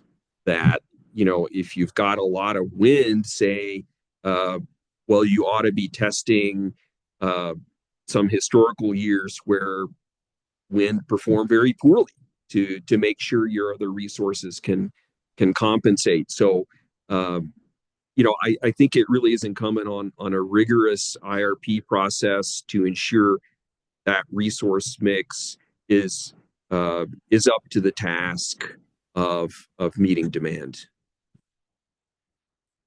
Thank you. And allow me to ask one more question, and I'm not sure whether you're going to feel comfortable answering it because there are related pending cases. But I have asked all the other candidates about Community Solar Act implementation. Because, I'm hearing from people on the outside, well, it passed in 2021 and we still don't have a selected project that's broken ground yet. So is there anything you can tell us, maybe like, without, prejudging or without like any other related like legal problem, like what would you like say in a conference if you were asked that question on a panel? Thank you. Well, let me, I guess, talk about a few things that I can talk about. Just in our last meeting, we raised the cap on community solar, that we were required to make a decision this year on whether we would or would not raise the cap. We did raise it, establishing a 300 megawatt cap for a future round. We have not held that round yet. We're not ready to hold the round yet. We had to increase the cap in order to pave the way for that. We also amended the rule to allow for self-attestation for low-income subscribers. The statute requires 30% of the community solar subscribers be in the low-income category, and there were concerns about how hard it might be for people to qualify, and so we relaxed the requirements and allowed them to self-attest. We also opened a rulemaking on other parts, other aspects of the community solar rule, because when we first adopted it with the previous commission, there was no experience, and now we've had experience. So I think we can bring that to bear. One of the issues that really came up in that first round is that the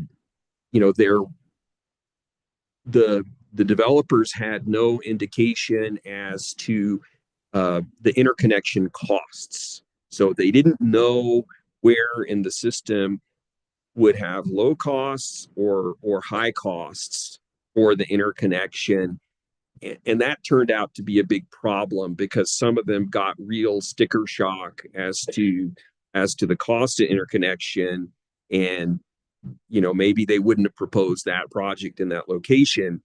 And so the utilities, two of our utilities didn't have maps at all.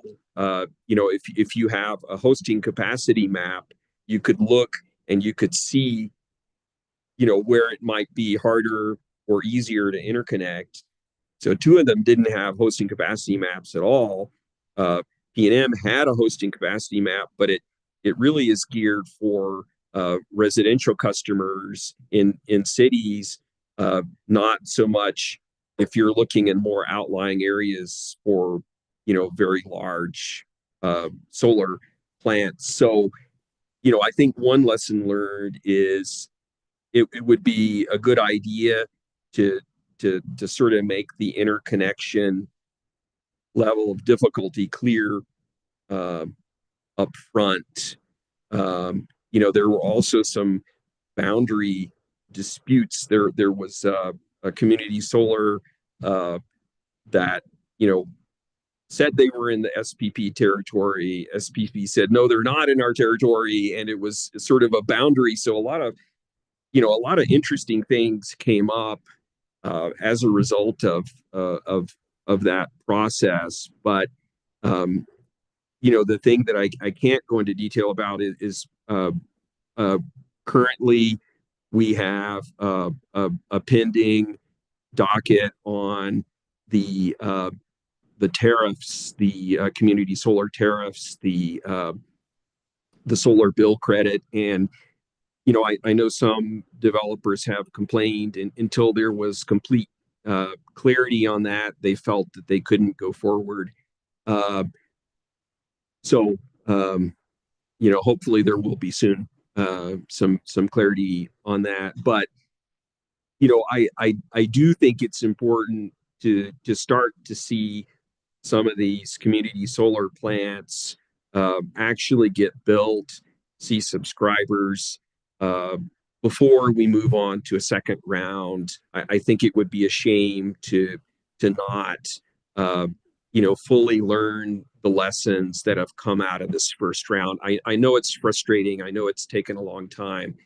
But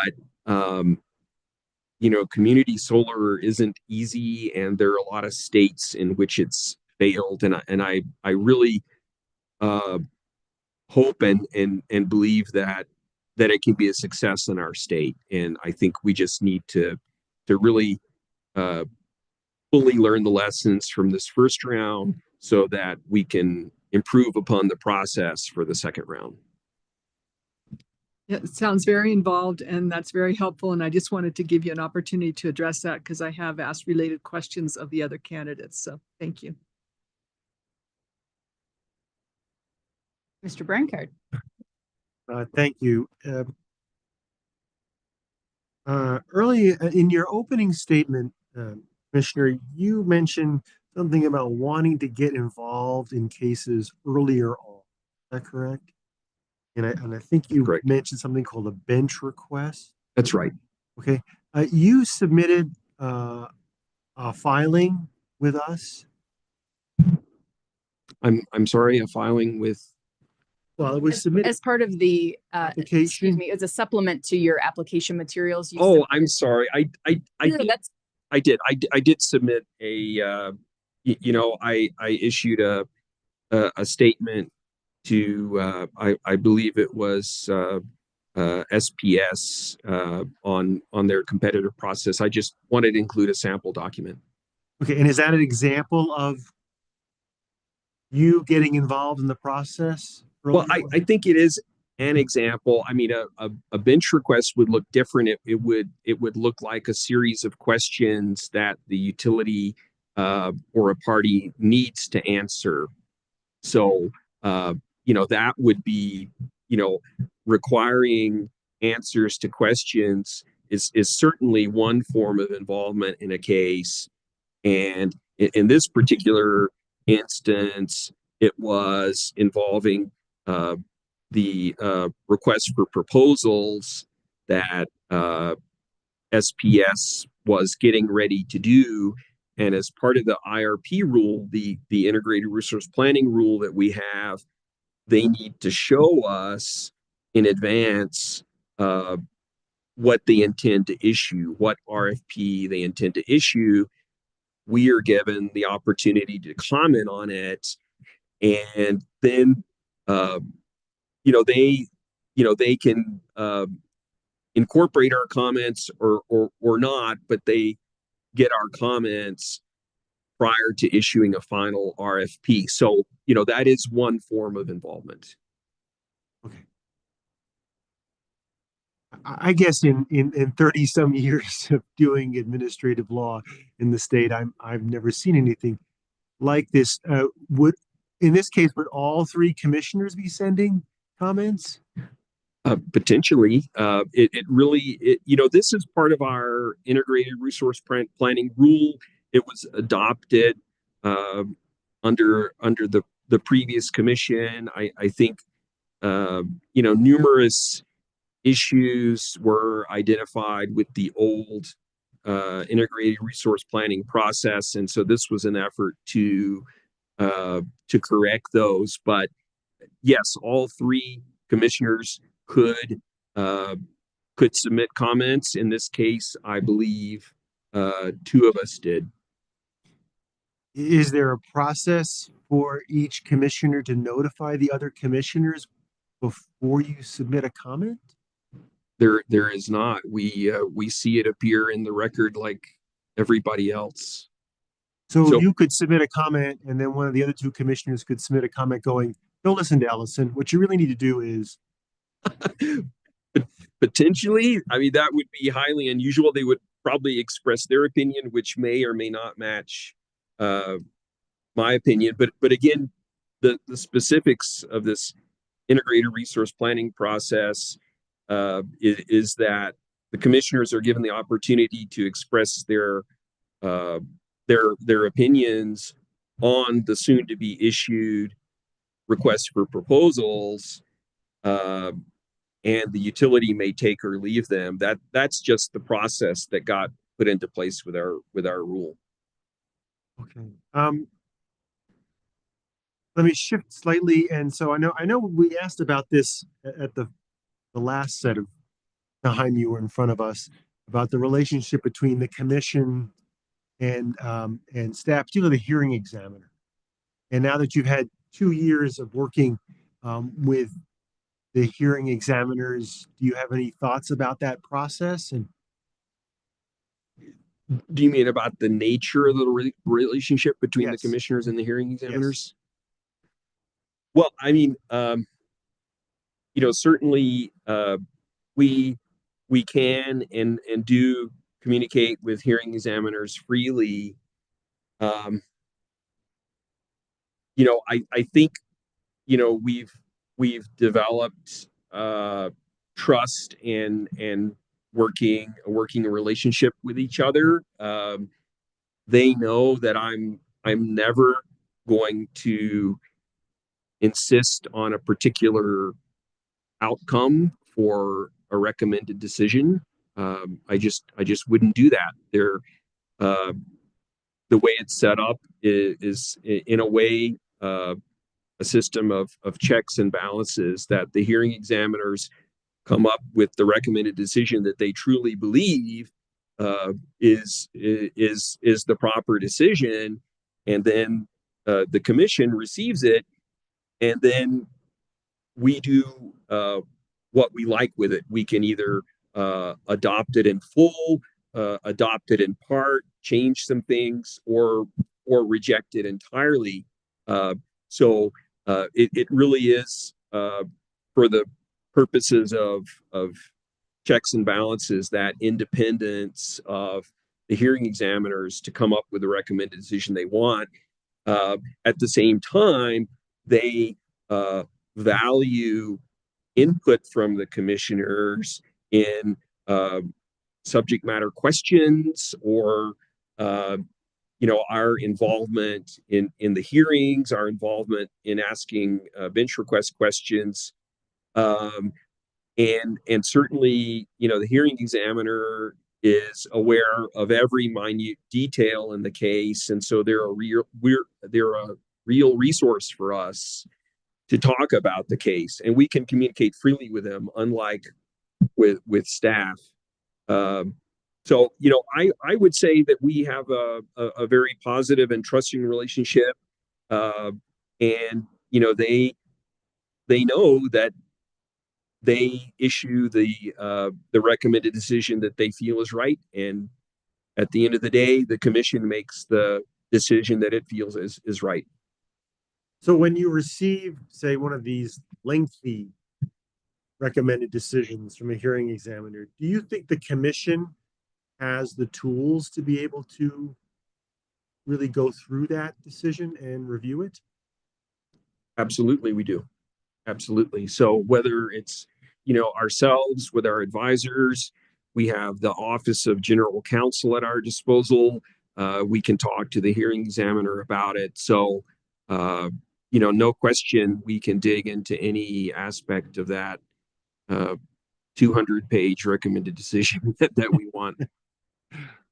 Okay, and I assume that there's been a slew of recent New Mexico Supreme Court decisions about commission decisions in the last few months. Do you have a chance to review those, to go through those with your staff? Well, I don't review them with staff, but certainly the Office of General Counsel, we have an attorney who's assigned to appellate matters, and she keeps us well informed about the decision. So yes, we're notified, we're informed, and we have discussions on a sort of a one-on-one basis with the Office of General Counsel about these cases as we like.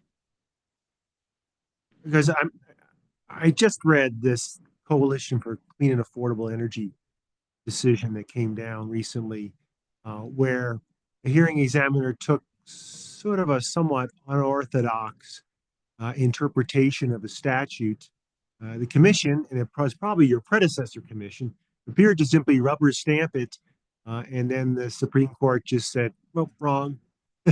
That's not the way the statute reads. I mean, I'm just hopeful that there's, these kinds of issues are brought back to the commission to understand why the Supreme Court would reject in the position of the commission. Mr. Brackett, we do carefully study those, and very often we're required to do something. The Supreme Court may vacate a final order, and then we're required to reestablish it with the changes that they've required. So we do that without fail. Thank you. Appreciate it. Yeah. Commissioner, we have accepted public comment throughout this process, and one consistent theme we've heard through those opportunities has been about the urgent need of addressing climate change. So as you think about a full 6-year term, how would you consider incorporating that urgent need into your role as commissioner? Well, I think that, obviously we are the agency that ensures implementation of the Renewable Energy Act. And, certainly that's how we really address climate change, is by being sure that our investor-owned utilities, as well as our rural electric co-ops, are adhering to the mandates in the Renewable Energy Act. Do you see it come up in other places as you have to make decisions or apply your own value judgment to cases before you?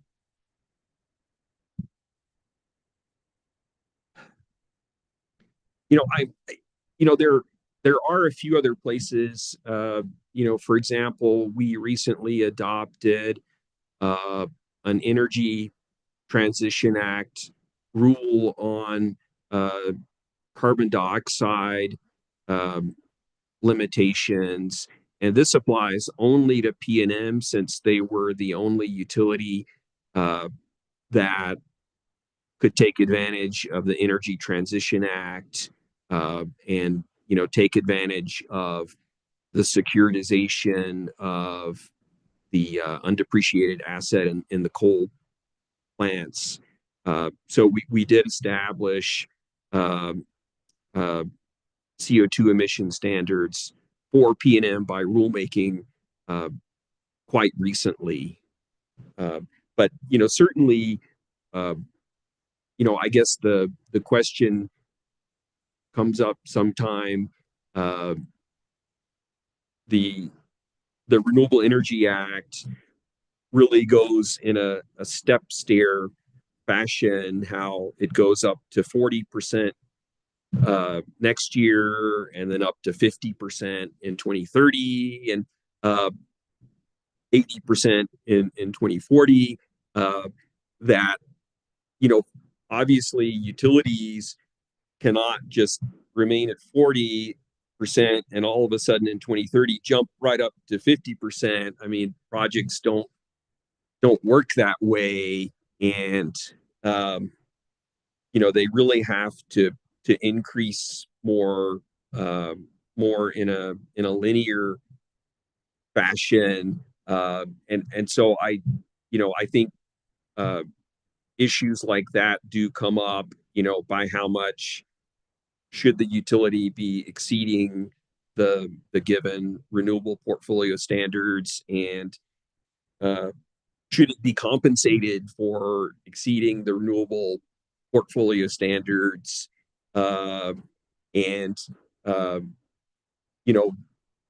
Generally, I think no, because in order to get to 50%, you need to be increasing over 40%. So those sorts of questions certainly do arise. Thank you.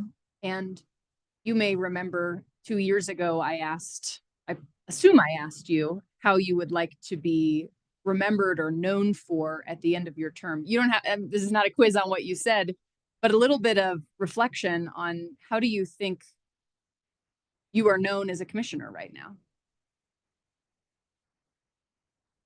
Wow, that's a great question. It would probably be better to ask someone else what they think of me. um, you know, um, I think people recognize that uh, I'm really working in the public interest, that I'm trying to reach decisions that make sense and that are in the public interest, that I really make an effort to be fair. And uh, I think if you were to talk to the utilities and ask them what they think of me, they might not like, and almost certainly don't like, all of the decisions that I've made in the past 2 years. But I think they would say that that I strive to be fair, and that I work to be uh, well informed and prepared on the cases that I do uh, vote on. And assuming that those good qualities about fairness and working hard, being well informed continue through a 6-year term, you're 8 years in the future now. How would you like to be known then?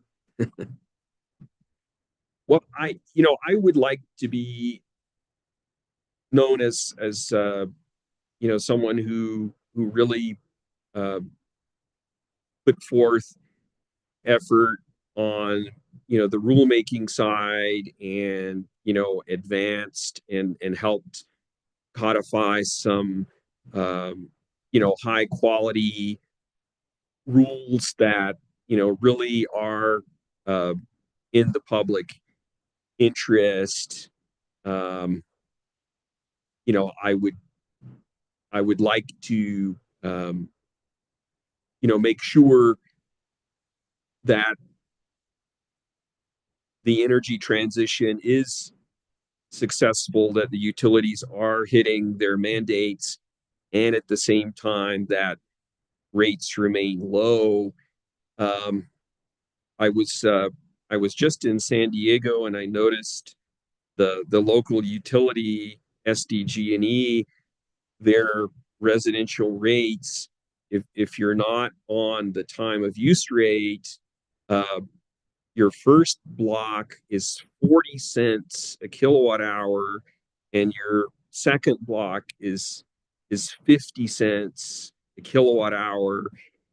And I think it's an example of getting things wrong in the energy transition when that's the result. And I think people really usually don't realize that something is working well when it's working well. Like you don't think about your knees when your knees aren't hurting you, right? I mean, so you don't think about how fortunate we are to have low rates in New Mexico, because that's what we have, and we sort of take it for granted. But I think it shouldn't be taken for granted. It should be something that we continually need to strive to achieve. Thank you. And we have 5 minutes left. I'll ask a quick question, and then I think Ms. Beatles, looks like you have another question. My question is, do you think you can change your mind? Do you think you're someone who can have your opinion be changed? I do. I do. And I've done it before, and it's sometimes uncomfortable doing it at an open meeting, which feels like a night at the Improv sometimes. But I do think I have a balance where a lot of the time I do have my view, and I stick to it, and other times I think, gee, explanation you just gave makes so much sense. I'm not gonna push it. So I've certainly done that. Thank you. Ms. Beatles. I'm going to ask a question that I've asked the other candidates, only with them it was hypothetical. With you, you may have some actual experience with this. And it's about ex parte communications and how you would or do handle a situation if a regulated entity or other party to the case approaches you privately and starts to communicate information to you that directly relates to a pending case. Like, so ideally, or, how would you or how do you handle that situation? Thank you.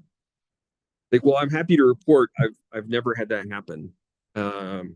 So I think our utilities understand that that would not be good for the process, and the whole case could just get rejected.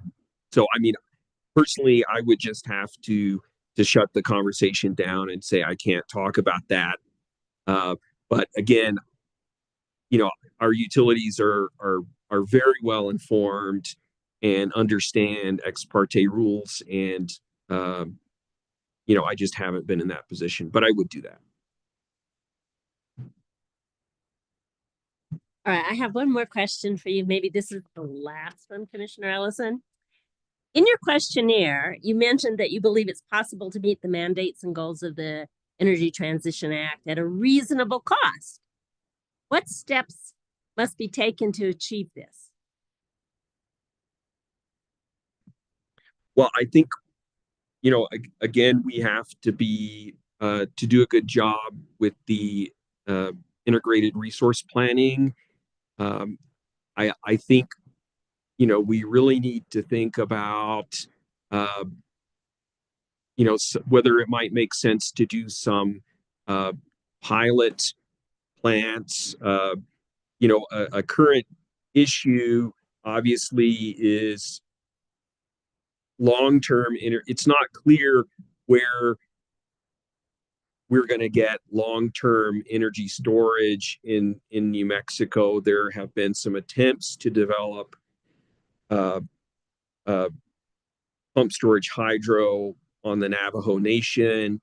That's outside of PRC jurisdiction. That's in FERC jurisdiction in that case. Those attempts have not gone well to date. A lot of the nascent technologies have problems. So, I guess it's not clear where they're going. There are, what I'm saying is, it seems like, we do need to have some dispatchable capacity as we get to 2045, that just wind and solar and 4-hour batteries, is probably not the best solution. And so where would we get that long-term storage or that dispatchable carbon-free power? And there are some technologies that are now promising 100% hydrogen combustion, and so it may make sense to try out technologies like that on a pilot basis, using natural gas now until you get to 2045 and converting to hydrogen. An issue with natural gas plants is that, even if we approved one, if the utilities requested and then we approved it, it would have, maybe 15 years to operate until 2045. And, is it really going to be the low cost solution if you need to recover the cost of that plant in 15 years? And if it were able to burn hydrogen, I think we would have a different story. But I do think maybe some baby steps are required to help us to get there, to try out some of these technologies. to help better prepare us for that time. Commissioner Ellison, thank you for joining us for this whole time today, and thank you for your service on the commission. I will say how interesting and fun this is to have all had this conversation with you 2 years ago and hear how you answer questions versus now. I'm sure if you played yourself back then and now, there's a marked difference in just your worldview on these issues. Not that I'm saying you've changed your mind, but hearing how you talk about it, the process, understanding how it all works there. I mean, it is really cool to see. And so thank you for all of your service so far. We'll give you Thank the you. last word. I've learned a lot, and I appreciate your service and your time in interviewing me. Thank you. Thanks. Okay, committee, we are on break until 1 o'clock when we will come back for public comment. So folks online or people in the room, that is your moment in the spotlight, 1 p.m. We will see you back then. Thanks.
Okay, we will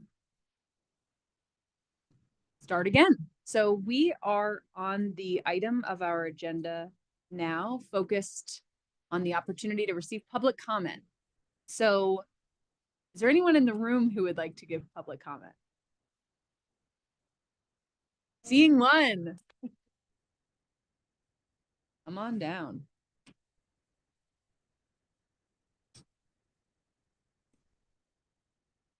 Welcome, and please state your name for the record. Good afternoon, PRC Nominating Committee. My name is Jim Desjardins, and I'm the Executive Director of the Renewable Energy Industries Association of New Mexico. And my public comment is thank you very much for your service and for doing this, and we look forward to the outcome. Thank you. Thank you very much. Thanks for being here with us too. Patrick, do you have anyone signed up online? Madam Chair, we don't have anyone online. Public comment. Okay. Well,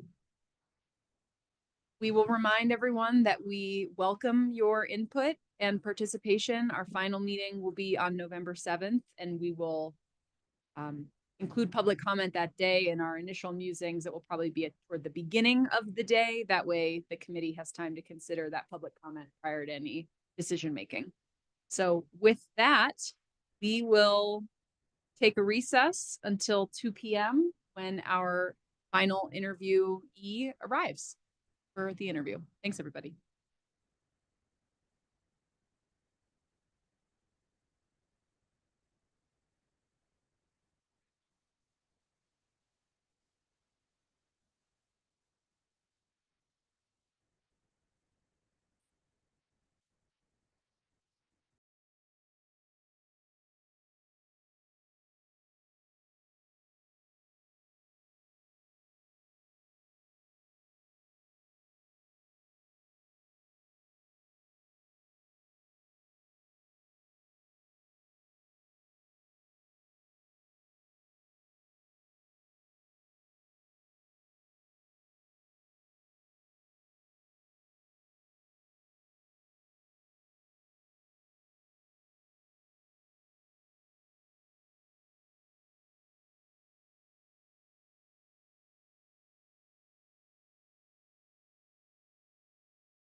Welcome, Deborah. Thanks.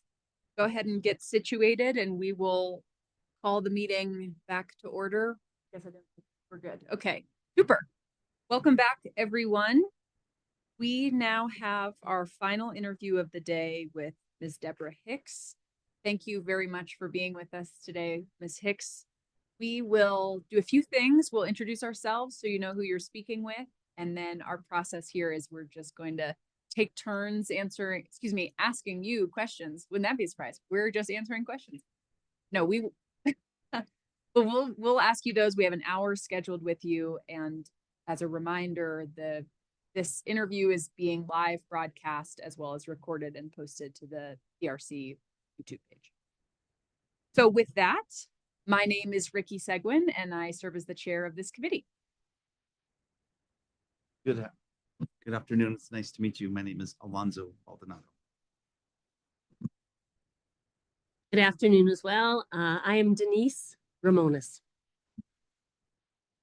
Nice to meet you, Sydney Beatles. I was appointed by Senator Mimi Stewart, President Pro Tem. Good afternoon. My name is Bill Brancard.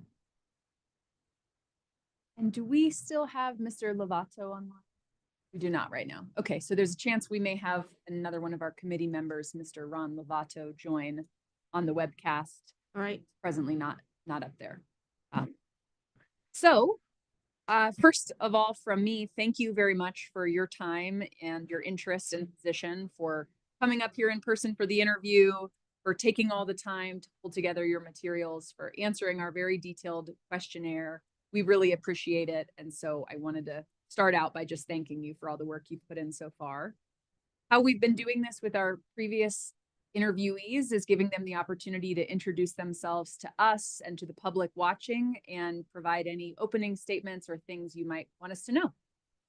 All right. So again, my name is Deborah Hicks. I am a resident of Lee County.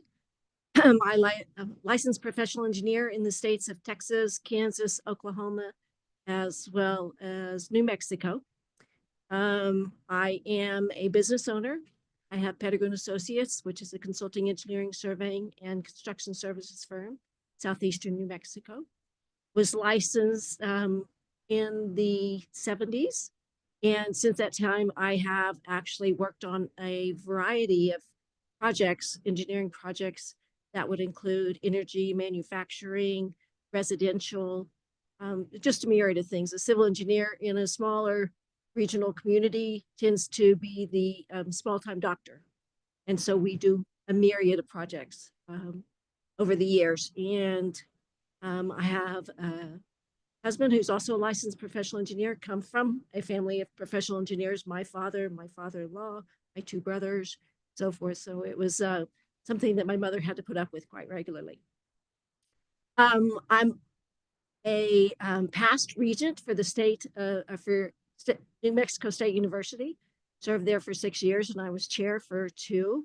I have served as a member of the Judicial Performance Evaluation Commission, which was very interesting, learning how to judge judges, and also a very difficult position in that.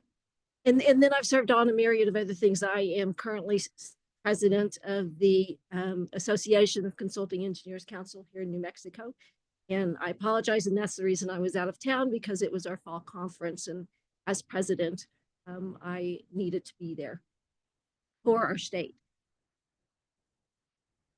My desires for New Mexico, people ask me, what is it you do? And I'm an advocate. I tend to advocate for many things that are very important to me, but most importantly to me is to create a New Mexico where my children and your children want to stay here. I am very frustrated with our exportation of human capital to the state of New Mexico. So that has led me down a trek for many years, advocating, serving on the General Government Affairs Committee for ACEC, which I've previously mentioned, and just in various things within our community. So the reason that I'm here today is, again, for the same thing. Some of you may know that I actually ran for House of Representatives, districts in Lee County. And I missed that by about a little less than 2 points. And I'm here now. I had many people reach out to me and encourage me that this might be a position that I'm interested in. I will continue to serve or advocate for New Mexico. And this is a opportunity for me here today. Thank you. And in that vein of a mission of yours as an advocate is to help create this New Mexico where your children and my children will want to stay. How do you think serving as a PRC commissioner gives you a platform to do that? What are the types of ways you can achieve that outcome serving as a commissioner? Energy in New Mexico is crucial. And if we don't have a reliable system and a system that is looking forward for the next 20 years, as opposed to what you might consider other states are doing, I would say that it's a next step for me, because this gets me to a position where I can make a difference for long-term for New Mexico. And I wouldn't actually call it a platform. It's a key component of what we need in New Mexico to make sure that we're competitive with our neighboring states, Colorado and Arizona, and also working with them to create a reliable grid. So. Thank you. I will jump into a question that came up in our previous meeting, and I know we had Ms. Valencia reach out to you as well, which is in the questionnaire, we put each of the statutory or constitutional requirements for the position and ask candidates to affirm or describe how they meet those. And the one that gave us was a little bit of a head scratcher that we'd love to dig in with you on today is the final one. Do you agree that you will give your entire time to the business of the commission and will not pursue any other business or vocation or hold any other office for profit? So we'd like to understand, or I'd like to understand, but I think I speak for the committee. How would you leave your job? Would this be your full-time job? How would you do that?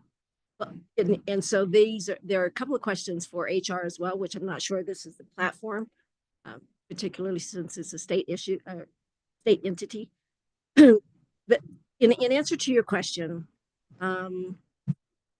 we all look at things as full-time. So when I responded with a question which was not fair to her, but my question is, what do you consider full-time?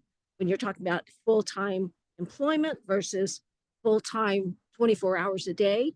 When I served as the chair of the Board of Regents, there were more than 24 hours in a day on certain days. And so I understand what the obligation was. Whatever it took to do is what I did. So there were times when I was in Las Cruces for 4 weeks at a time. And there were times when at that time, New Mexico State had a plane. Understand that. It's a long journey. I know that it's 3 hours and 46 minutes from Hobbs. And all that to say that I did whatever it took to get the job done for the mission of the Board of Regents for New Mexico State. So when she said full time, I said, is that 8 to 5? Is that 8 to 6? Or whatever it takes, because I'm willing to commit whatever it takes. What that looks like in my business is I have had several conversations with ownership transition. That was part of the conference that I was at in New Orleans. And I'm at that time, and I do have a bench. And if it requires for me to step out, I can do that. There are some things, and one of them is what I mentioned, and is actually in the documents that I entered, is I am classified as a DBE. Once I step out, I will have to notify the federal licensors, and then we would have to go through a different process. So full-time, what it takes, yes. 24 hours a day, that might not be, because I still have obligations with ACEC and other, and when I say obligations, I think that as a professional engineer, I'm required to take a certain amount of continuing education to maintain my license. I don't think those are the hours that you're talking about. And am I willing to spend the number of hours it takes to do the job? And I know that I only had a taste of it in filling out the questionnaire. Significant number of hours. I appreciate the learning experience. I called it a thesis, and then I had to look up and make sure it was not a thesis. It's not the definition of a thesis, but it felt like it. And I appreciate that. I'm not an electrical engineer. I did take electrical engineering, and I'm a civil engineer, and I know that. So I probably have danced around your question. And when it says, the questions that I have are with regard to shareholder conversations, and I do think that may be a conversation with HR. I'm not sure. And someone could let me know that. Thank you. And I'll look to other committee members if they have follow-up questions. And Absolutely. I think we're right on the place where it's, just to speak candidly, our job as a committee is to verify that candidates meet the statutory requirements, which themselves are sometimes a little vague. Yeah, little ambiguous. And that's why I said I appreciate you letting me have the conversation with you about this, because I think probably some of you still have families, and so that's not your full life, if you will, when you're talking about this. So if you visit, and I'm more than willing to provide references for you. If you understand the role of a regent, some people think it's you meet once a month and you review the budget, much like it was when I was on the Highway Commission and we had a roadshow and so forth. But whatever it took to do that job, I committed to. But it did not have the parameter there that is included in the act. And let me go one step further and say that I did have my attorney reach out to your general counsel to ask the question, and they referred it back to the committee. What fun. Okay. Well, I'll turn it over to Ms. Beatles, who I think had a follow-up. Thank you. All right, absolutely. And I do not in any way intend to dance around this. I believe I understand what the commitment is. Also, we're working through some of what the language specifically requires as well, right? Mm-hmm. So I'm looking at the statute, and it says commissioners shall give their entire time to the business of the commission and shall not pursue any other business or vocation or hold any other office for profit. So I guess that leads me to a question about your duties with any other organization, including your role with Pettigrew and Associates. Are you compensated for your time? I am compensated for my time. Are you willing to give that up if Yes. you are selected Yes. by the governor ultimately for commissioner? Yes. And I've had conversations with my partners who happen to be my family members. It does not leave our corporation unattended. I do have a licensee. I would have to complete the documents with the licensing board that has the firm engineer of record has shifted, and that'll take, maybe 30 days or so to work through that. So the answer is yes. But the question is, what does that really look like? I hadn't seen the word vocation. Again, in order to continue my licensing, I have to have certain continuing education, but with the number of meetings and conferences that the commission attends, I assume that will be fulfilled.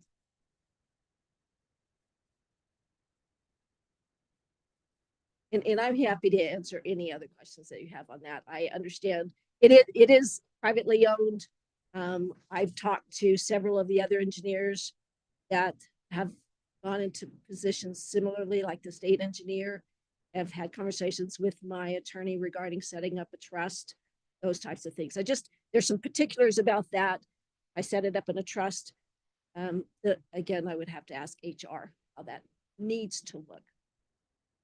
Thank you. Let's carry on then. Unless there are additional questions on this, we can always come back to it. Please. I'll ask a question and then ping pong here. What is your experience with the New Mexico PRC? Have you ever interacted with the PRC before? the only interactions that I've had with the PRC in the past is review of, and it's not been me or my firm directly in the past, and this has been more than 15 years ago. We actually surveyed lines for different utilities. And so that truly is the only interaction I've had, except for when the commission came to Hobbs and we had a great visit. Thank you. Ms. Ramones? Thank you, Madam Chair. During your term, if you're selected as a commissioner, you know, be 6 years, the Energy Transition Act will require that by 2030, 50% of our electricity will come from renewables. So what do you see as the main challenges in meeting that goal? And what experience in your career equips you to provide meaningful input into solving those challenges? A part of my answer in the questionnaire was to balance out the transition with the economic impact to the community. And I discussed a little bit more in detail with regard to what happened in Farmington and the area, and the number of jobs that were lost people. So I have been active in the economic development in Lee County and Eddy County for a number of years, and that concerns me. And that goes back to bringing New Mexico up where people want to return, making sure that we have a solid foundation for economic development. My particular experience is overseeing forums. I traveled the state for New Mexico State as well as for the Regents Education Coalition, bringing people together to discuss education and what needed to happen and what it needed to look like and what the end results are. And so those are the types of things: facilitating forums, being involved with forums, making sure that the right people are attending those forums. That's my experience. With regard to energy itself, I am knowledgeable of our regional authorities as well as independent authorities and the actual grid and the structure of the grid, the age of the grid, the status of the grid, those types of things. But I think that would have to be the answer to. Okay, thank you. You were on the City of Hobbs Utility Board. Yes. What kind of issues do they tell us a little bit about the board? What issues do they face? And how will this experience be useful to you as a PRC commissioner? So for our utility board in Hobbs, one of the interesting things that came about was, and to understand where I'm going with this, was cannabis. The licensing of cannabis facilities in the city of Hobbs went through the utility board because the regulations that they had to have a certain size pipe. And so that was one of the most interesting, and we still are doing it. We have licensed more than, we're approaching 100 now. So going through the process of reviewing their growing program, their water utilization, the impact it would have on the community was very interesting. The next steps for us will be actually we have a 20-year master plan that we will be having a work session next week with the city commission and go through the entire water sewer infrastructure for the city of Hobbs for the next 20 years. And what those, we've had a consultant come in, an engineering consultant come in from out of state and made the recommendation, put together our master plan. So I think I've answered a part of your question. What was the second? Let's see, what was it? How this experience will be useful to you as a PRC commissioner. For the PRC commission, said it having the conversations with what our grid should look like, and then moving forward, determining how to allocate the costs and the expenditures for the grid would be very similar to setting the cost of our utility rates there in Hobbs. Not to the magnitude, certainly, not to the magnitude, but going through the same process. So with your utility board, just to help me understand it a little bit more, it's water and sewer. It is water and sewer. So not electric, not no. gas, it's just water and sewer. Yes. Okay. Correct. My experience with electrical is not very deep. Understand. Okay. So this is a little bit different of a question. So we'll do, well, I call it a lightning round. Okay. And so I will give you a topic and you'll tell me on a scale of 1 to 10, 10 being, I know everything there is to possibly know about this. 1 is, I don't know anything about it, somewhere in the middle. So law and regulation as it applies to like public utility that have jurisdiction in the PRC. Said 0 to 10? Mm-hmm. So 10 would be, I have a lot. 6. 6. And where would that experience come from? Serving on the boards that I serve on, one thing I failed to mention is at New Mexico State, we actually had a solar and geothermal plant. And I served on the resources board for the utilities. Okay, great. Utility operations. 3. Finance and accounting. 8. Okay, this one might be maybe in your wheelhouse, maybe not. I don't know. Engineering project management. 20. Oh, wait, let me see. I don't know. Is it 40? Okay, and let me go ahead. Thank you. So projects that I've managed: uranium enrichment facility, URANCO, uranium enrichment facility. We were the response team for, and still are in some cases, for any of their on-call services. Then underground at WIP. I am a certified underground miner.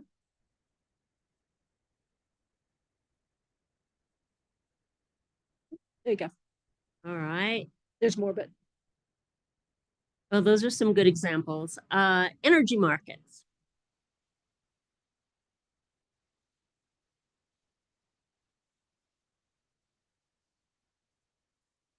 4. And the basis for that would be, give us some examples or elaborate a little bit, please. It really comes through in my economic development background on the boards that I serve on. And we have gone through the process of determining what types of, for instance, Lee County has it has a great portfolio of energy, and we cover all the bases there except for geothermal. And so I've been heavily involved with that. I was the chair of the economic development at the time. So having the conversations with those providers in the early years when we were bringing them into our county. Okay, thanks you. Consumer advocacy. Top of my list. And it relates to my field with regard to projects when we're bringing them into our communities. We have what I call stakeholder meetings. We bring them together. We provide them a wealth of information and allow them to give us feedback on those projects, tell us what we're missing, where we're actually meeting their goals, being community members of the community. Okay, I didn't hear a number though. Oh, sorry. 7. Thank you. Business management. 10. And your leadership skills. 10. right. Well, that's the end of the lightning round. Thank you very much.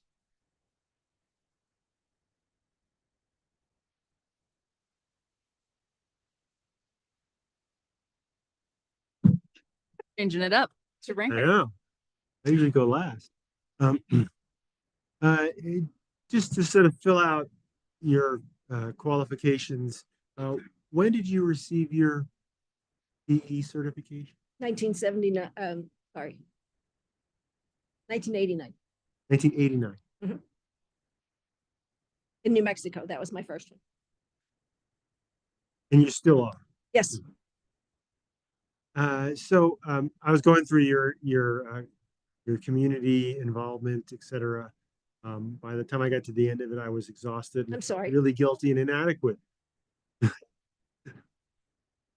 And I would hope that you'll be able to keep up with some of this stuff if you were on the PRC, although you might have to give some of And it really truly is a conversation. In a lot of those cases with the Economic Development Corporation of Leonetti County, there are people that are on the bench there, and I can step out.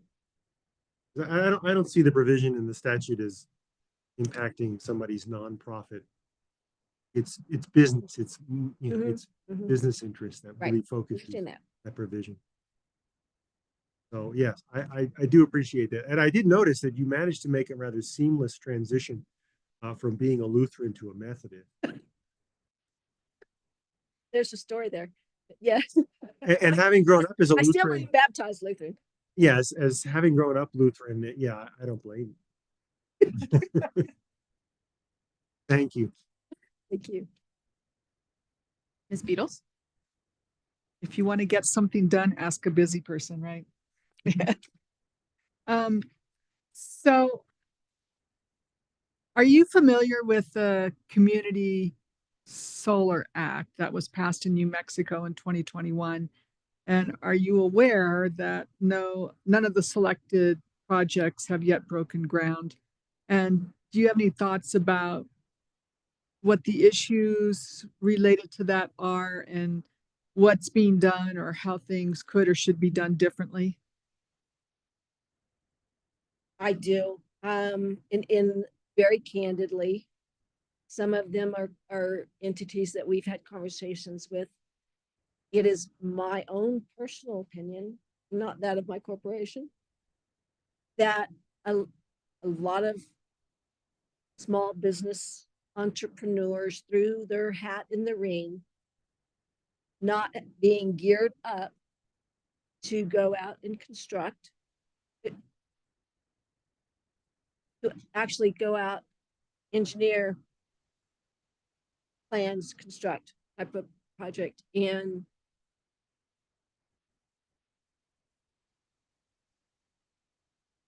really did not have a business plan set up. I know that they needed to have one and they filed it, but in their own heads and being prepared to not have business plan set up that would make it fruitful for them to succeed. Personal opinion.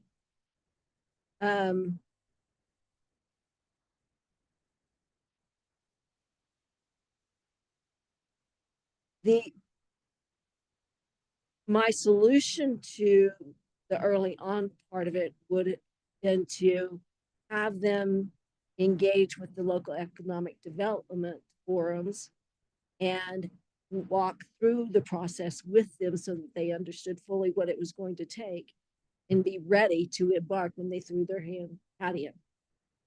Again, that is my own personal opinion. And I know that there have been some successes, but in other states.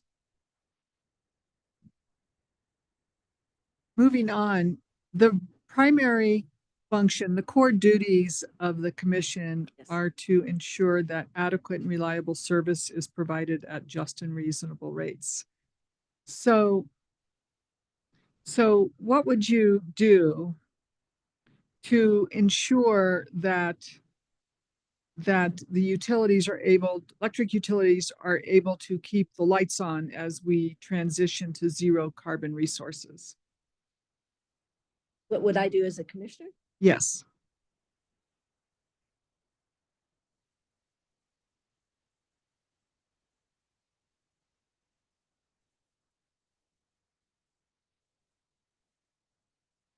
Make sure that the difficult conversations with the utilities start early. And I know that that has happened.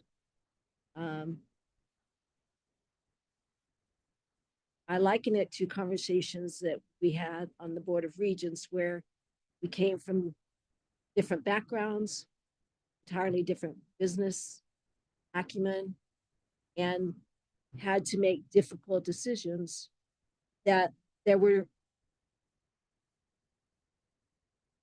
concessions that had to be made from both sides to move forward.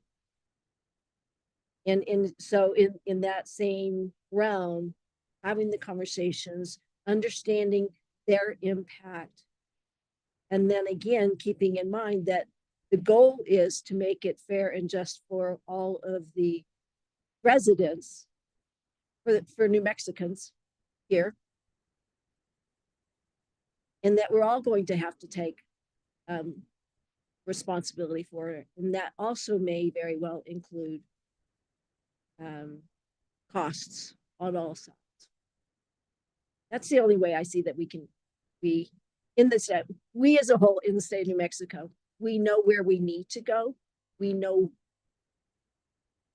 what we need to do, and that's a balanced portfolio of energy. But there's going to be a lot of give and take and a lot of hard conversation. And when nobody's happy, then everybody actually is going to be a benefit.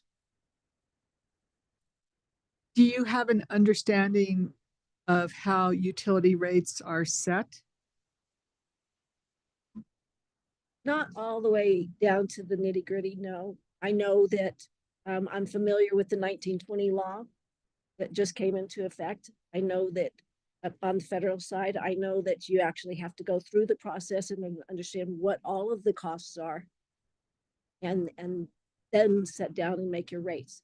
And the rates is tugging and pulling to make sure that the best of our residents, beneficial use to our residents. But I know that there are hearings, certain number of hearings, but all that to say that that's probably as far as I know. Would you consider that to be close? Well, you did refer to cost, and basically utility rates are not set by the market. Are not set by the market, right? There's because it's not a competitive industry at the retail level in New Mexico yet. So they're cost plus a fair return. So yeah, you got cost it. Plus a fair return that allows them to continue their business, much like I would set my own costs for engineering surveying. And of course, the utilities have to prove that the costs are reasonable and prudently incurred, all that. And the law prohibits ex parte communications between commissioners and regulated entities or other parties to a pending case.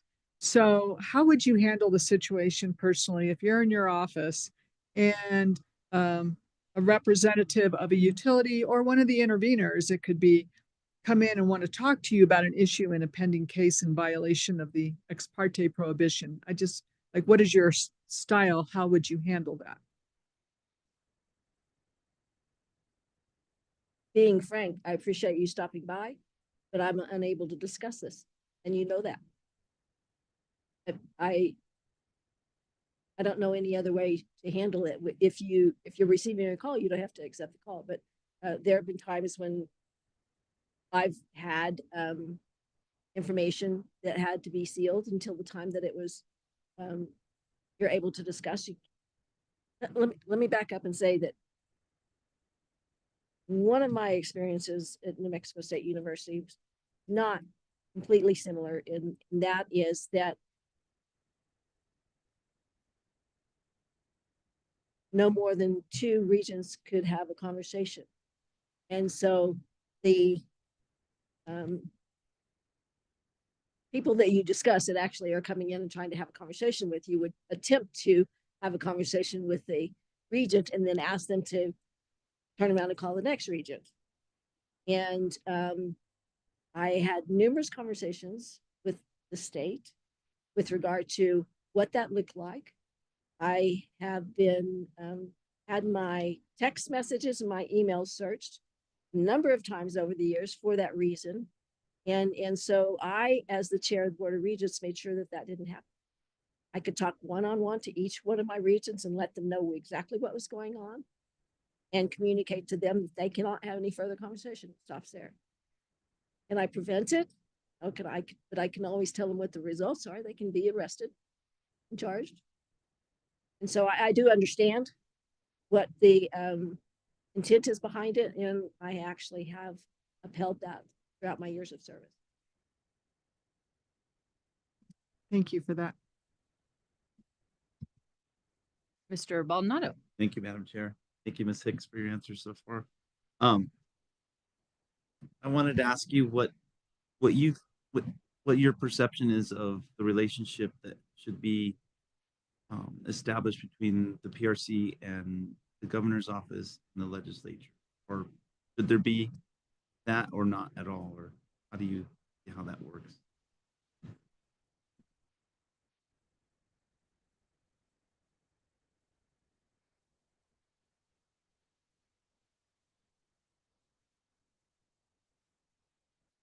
In state statute, PRC is not a body that reports to anyone. And I start with that first. So reporting it, quite candidly, reporting to the governor is not set up in the statute. So the PRC and the commissioners are not in a position where they are required to or should, in most cases, be reporting to the governor. The next step down was representative, or we'll put it as our legislators. I think that legislators in general are looking to you for answers to questions that would help them make law or propose law.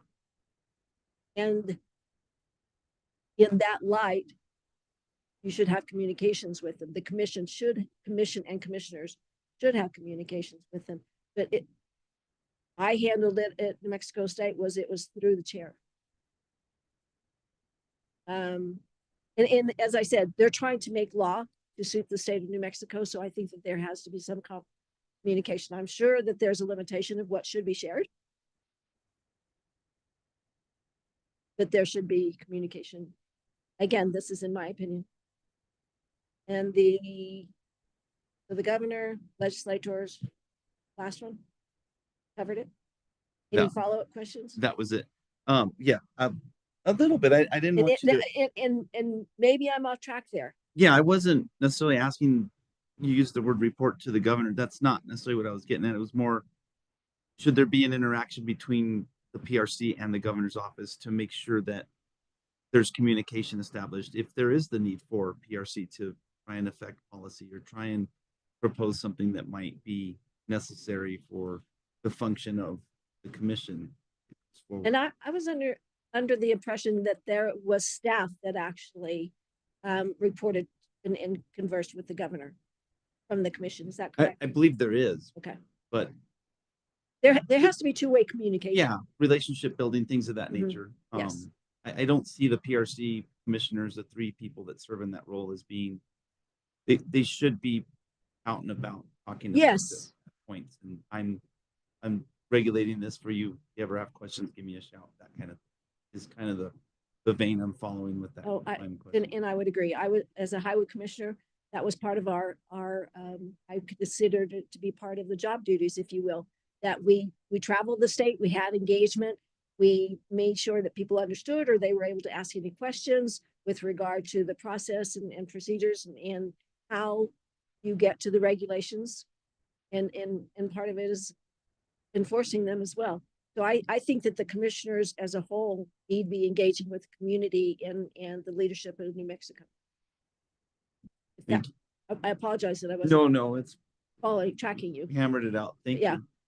I just think that that's the role of a commissioner in all cases, highway, the myriad of commission jurisdiction we have. So that is a good segue into my next question in terms of engaging with the public, engaging with stakeholders. This committee has accepted public comment in all of our meetings, and one of the public comments, a theme that we've continued to hear is about the urgent need of addressing climate change. And I wonder how you would consider that urgent need in your role as a PRC commissioner.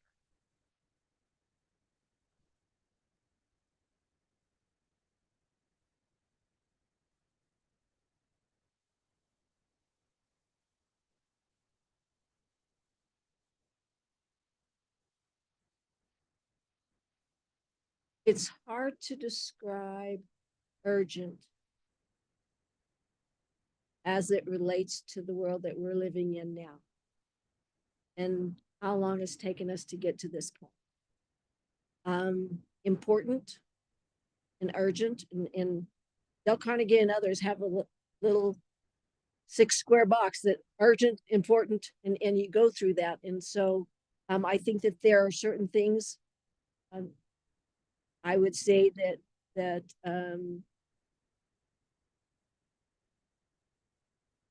some environmental considerations are urgent needs.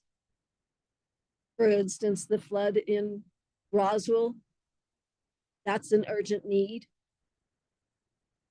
What each individual person calls urgent is different, and we need to be responsive to their concerns. It may not become urgent on my check. And I may be in trouble for that. Good to be honest. Good to answer honestly. So thank you. And when you think forward about being in this role as a PRC commissioner for 6 years, at the end of your term, how would you like to be remembered, or what would you like to be known for as a New Mexico PRC commissioner?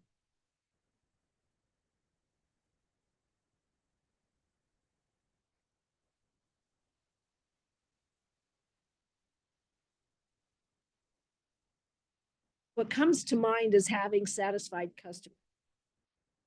And that's difficult again to be able to satisfy everyone. I believe that if you have good legislation and good policy, that everybody has to give something.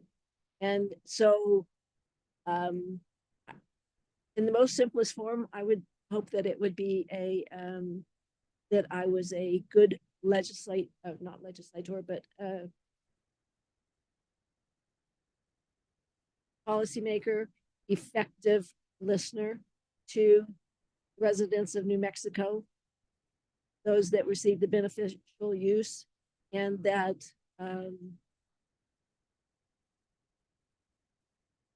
we've made strides to making New Mexico a place for our children to return.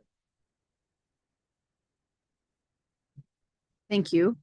And one question or a topic we haven't hit on yet is related to broadband. We know there were 2 questions in the questionnaire about broadband, but what is your experience? How much do you know about broadband?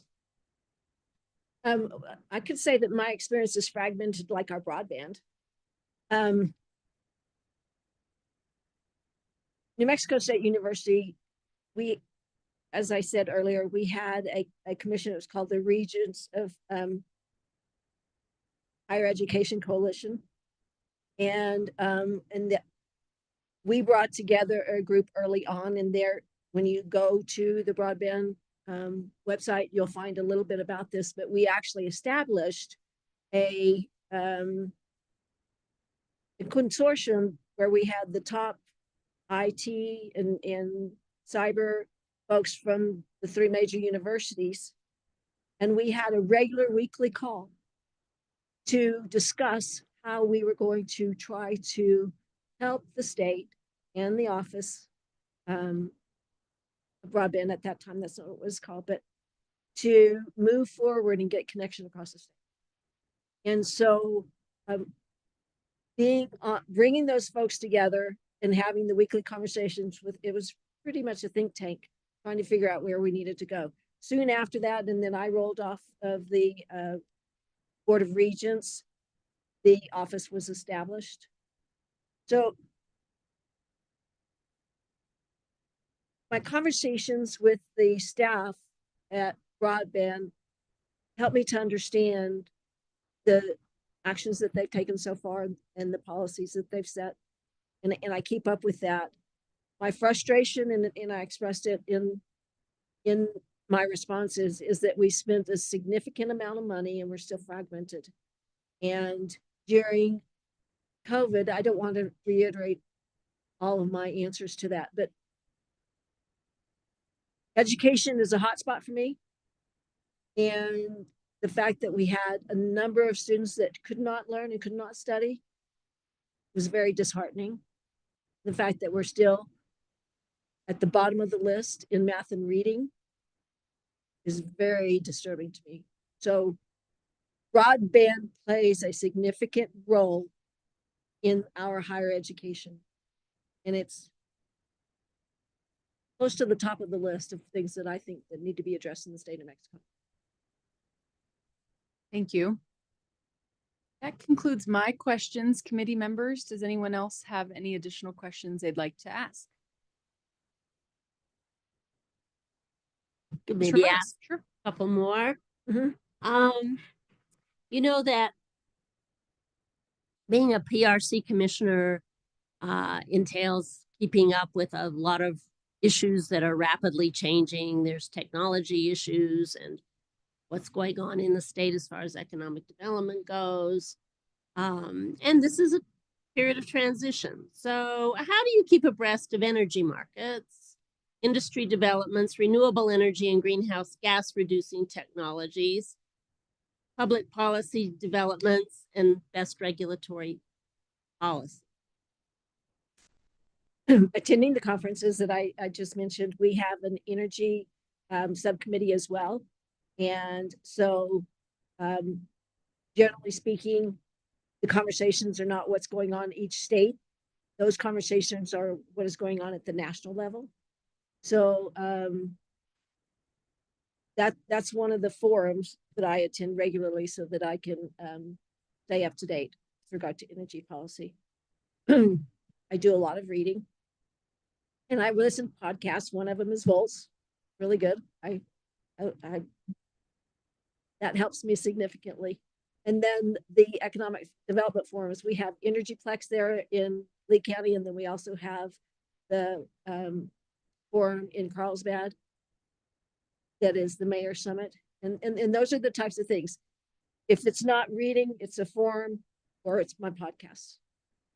So that's Okay. the majority of the way I keep up, which is much like you have to do to stay abreast of your own location as well. That is true. Thank you. We are hearing that the grid is at a pivotal point, that it was designed decades ago, that the time is now to upgrade. We need to identify constraints on the grid, how to increase load capacity, how to redesign the grid to best integrate renewables. So there's probably going to be, according to some, we're going to have some big rate increases. Mm-hmm. Have you ever had the experience of taking on a controversial or unpopular decision, and you make the tough decision and then put on your flak jacket and take the heat? I'm just wondering if you've ever had that experience, and if so, if you could describe an example. With names or without names? However you'd like to do it. Most difficult public decision that I've made, and it wasn't I, but I took on the brunt of it, was to move forward with hiring new president and the new vice president of New Mexico State University. And some of my colleagues there were directly impacted because they live in the community. And I, as you heard earlier, live over 300 miles away. And so as chair of the Board of Regents, it was my job to take on the brunt of that. And it was very difficult at the time, the difficult decision. So being honest, straightforward, answering the questions as best I can, knowing some of it has to do with HR and is not disclosed as you move forward. So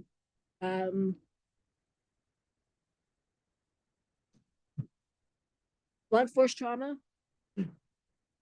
I liken it to that, but if you stand on solid ground with the decisions you make, and even 1920 talks about it, to the best possible that you can do, you make the decision. I studied very hard under J.W. Marriott. Take the information that you have, come up with the best decision, make the decision, stand by it, and learn from it thereafter. You just have to take the tough stuff and do it. And I've done it more than once. Thank you. And you can read it in the paper.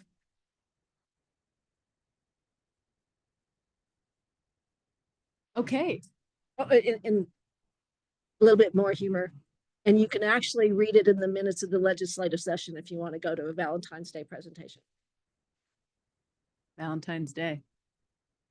Well, thank you very much for being with us here today. That concludes our questions. I will turn it to you for any last words or closing thoughts you want to leave the committee with. Right.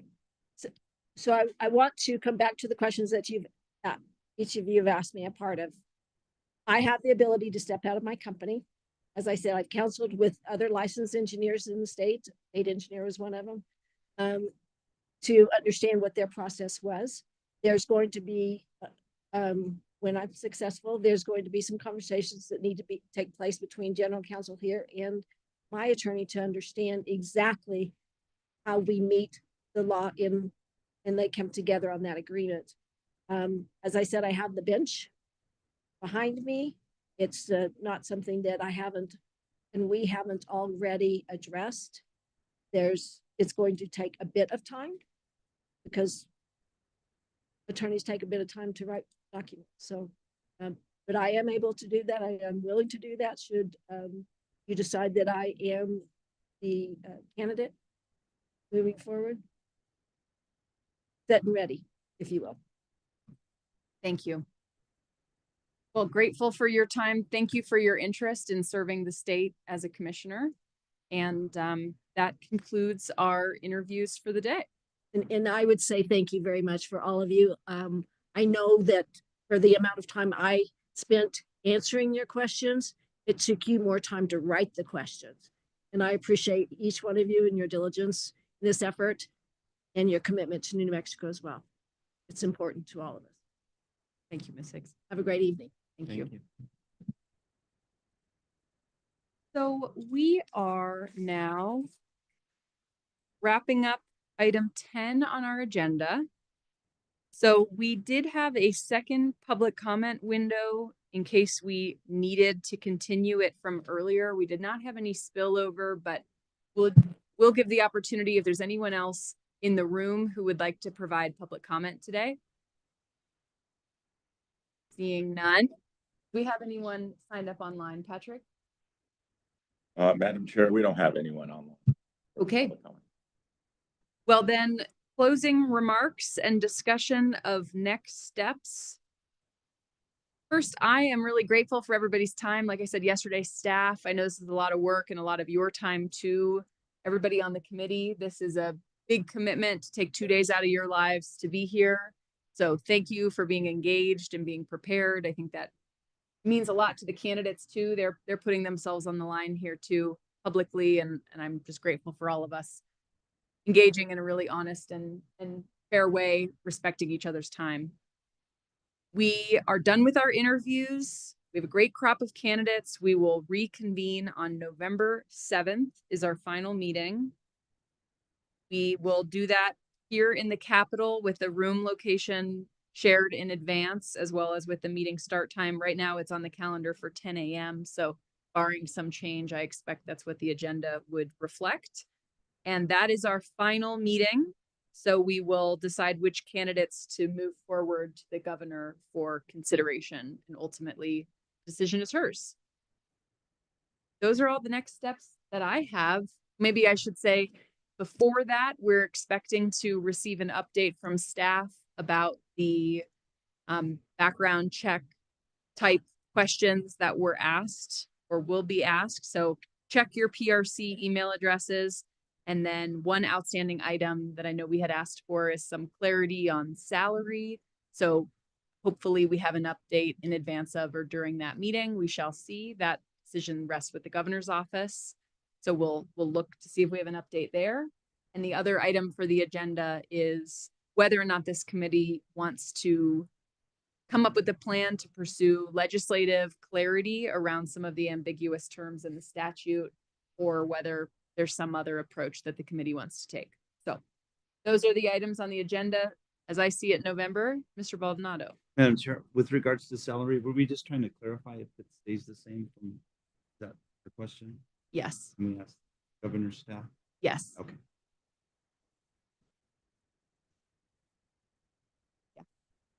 Well, I just want to make sure that for the next meeting, everybody gets out and votes. When's that? Good reminder. Ms. Beatles. We said during this meeting that we would take any further or continuing public comment at 3 o'clock. I feel like we should wait until just a couple minutes after 3 before we actually adjourn, just in case someone like comes online or shows up. Sure. That So- sounds good. That's just a few minutes. Go over. Yeah, We do. it's just a few minutes away anyway. But I hope that we're really communicating to everyone how much we want to hear from you. I feel like we've really been driving that home, but Anyone? just so you can tell, we really do want to hear from you, and that will be part of the agenda. Yeah. Tony said. Well, let's do our other closing item, and then we'll see at 3 if anybody logs on or walks in the room, and then following that, we'll adjourn. So, Ms. Ramones.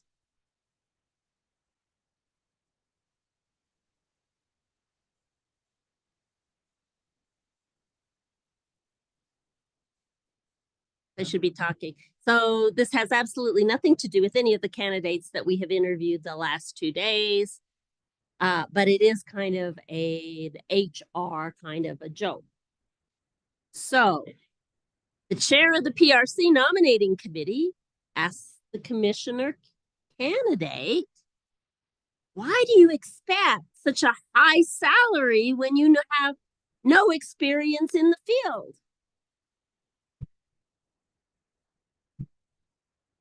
The job applicant replies, well, the job is much harder when you don't know what you're doing.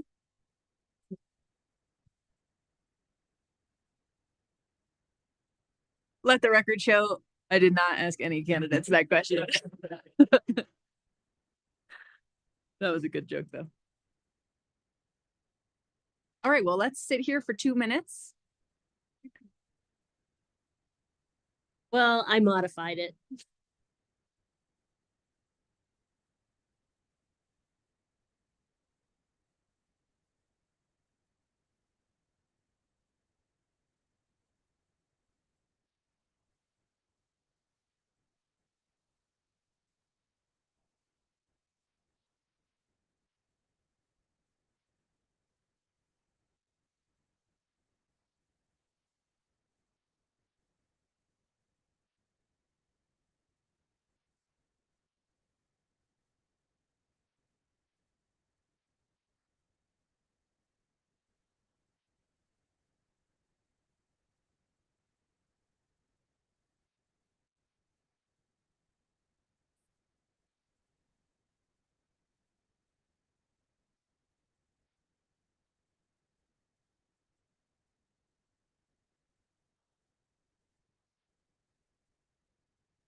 Okay, it is 3 o'clock.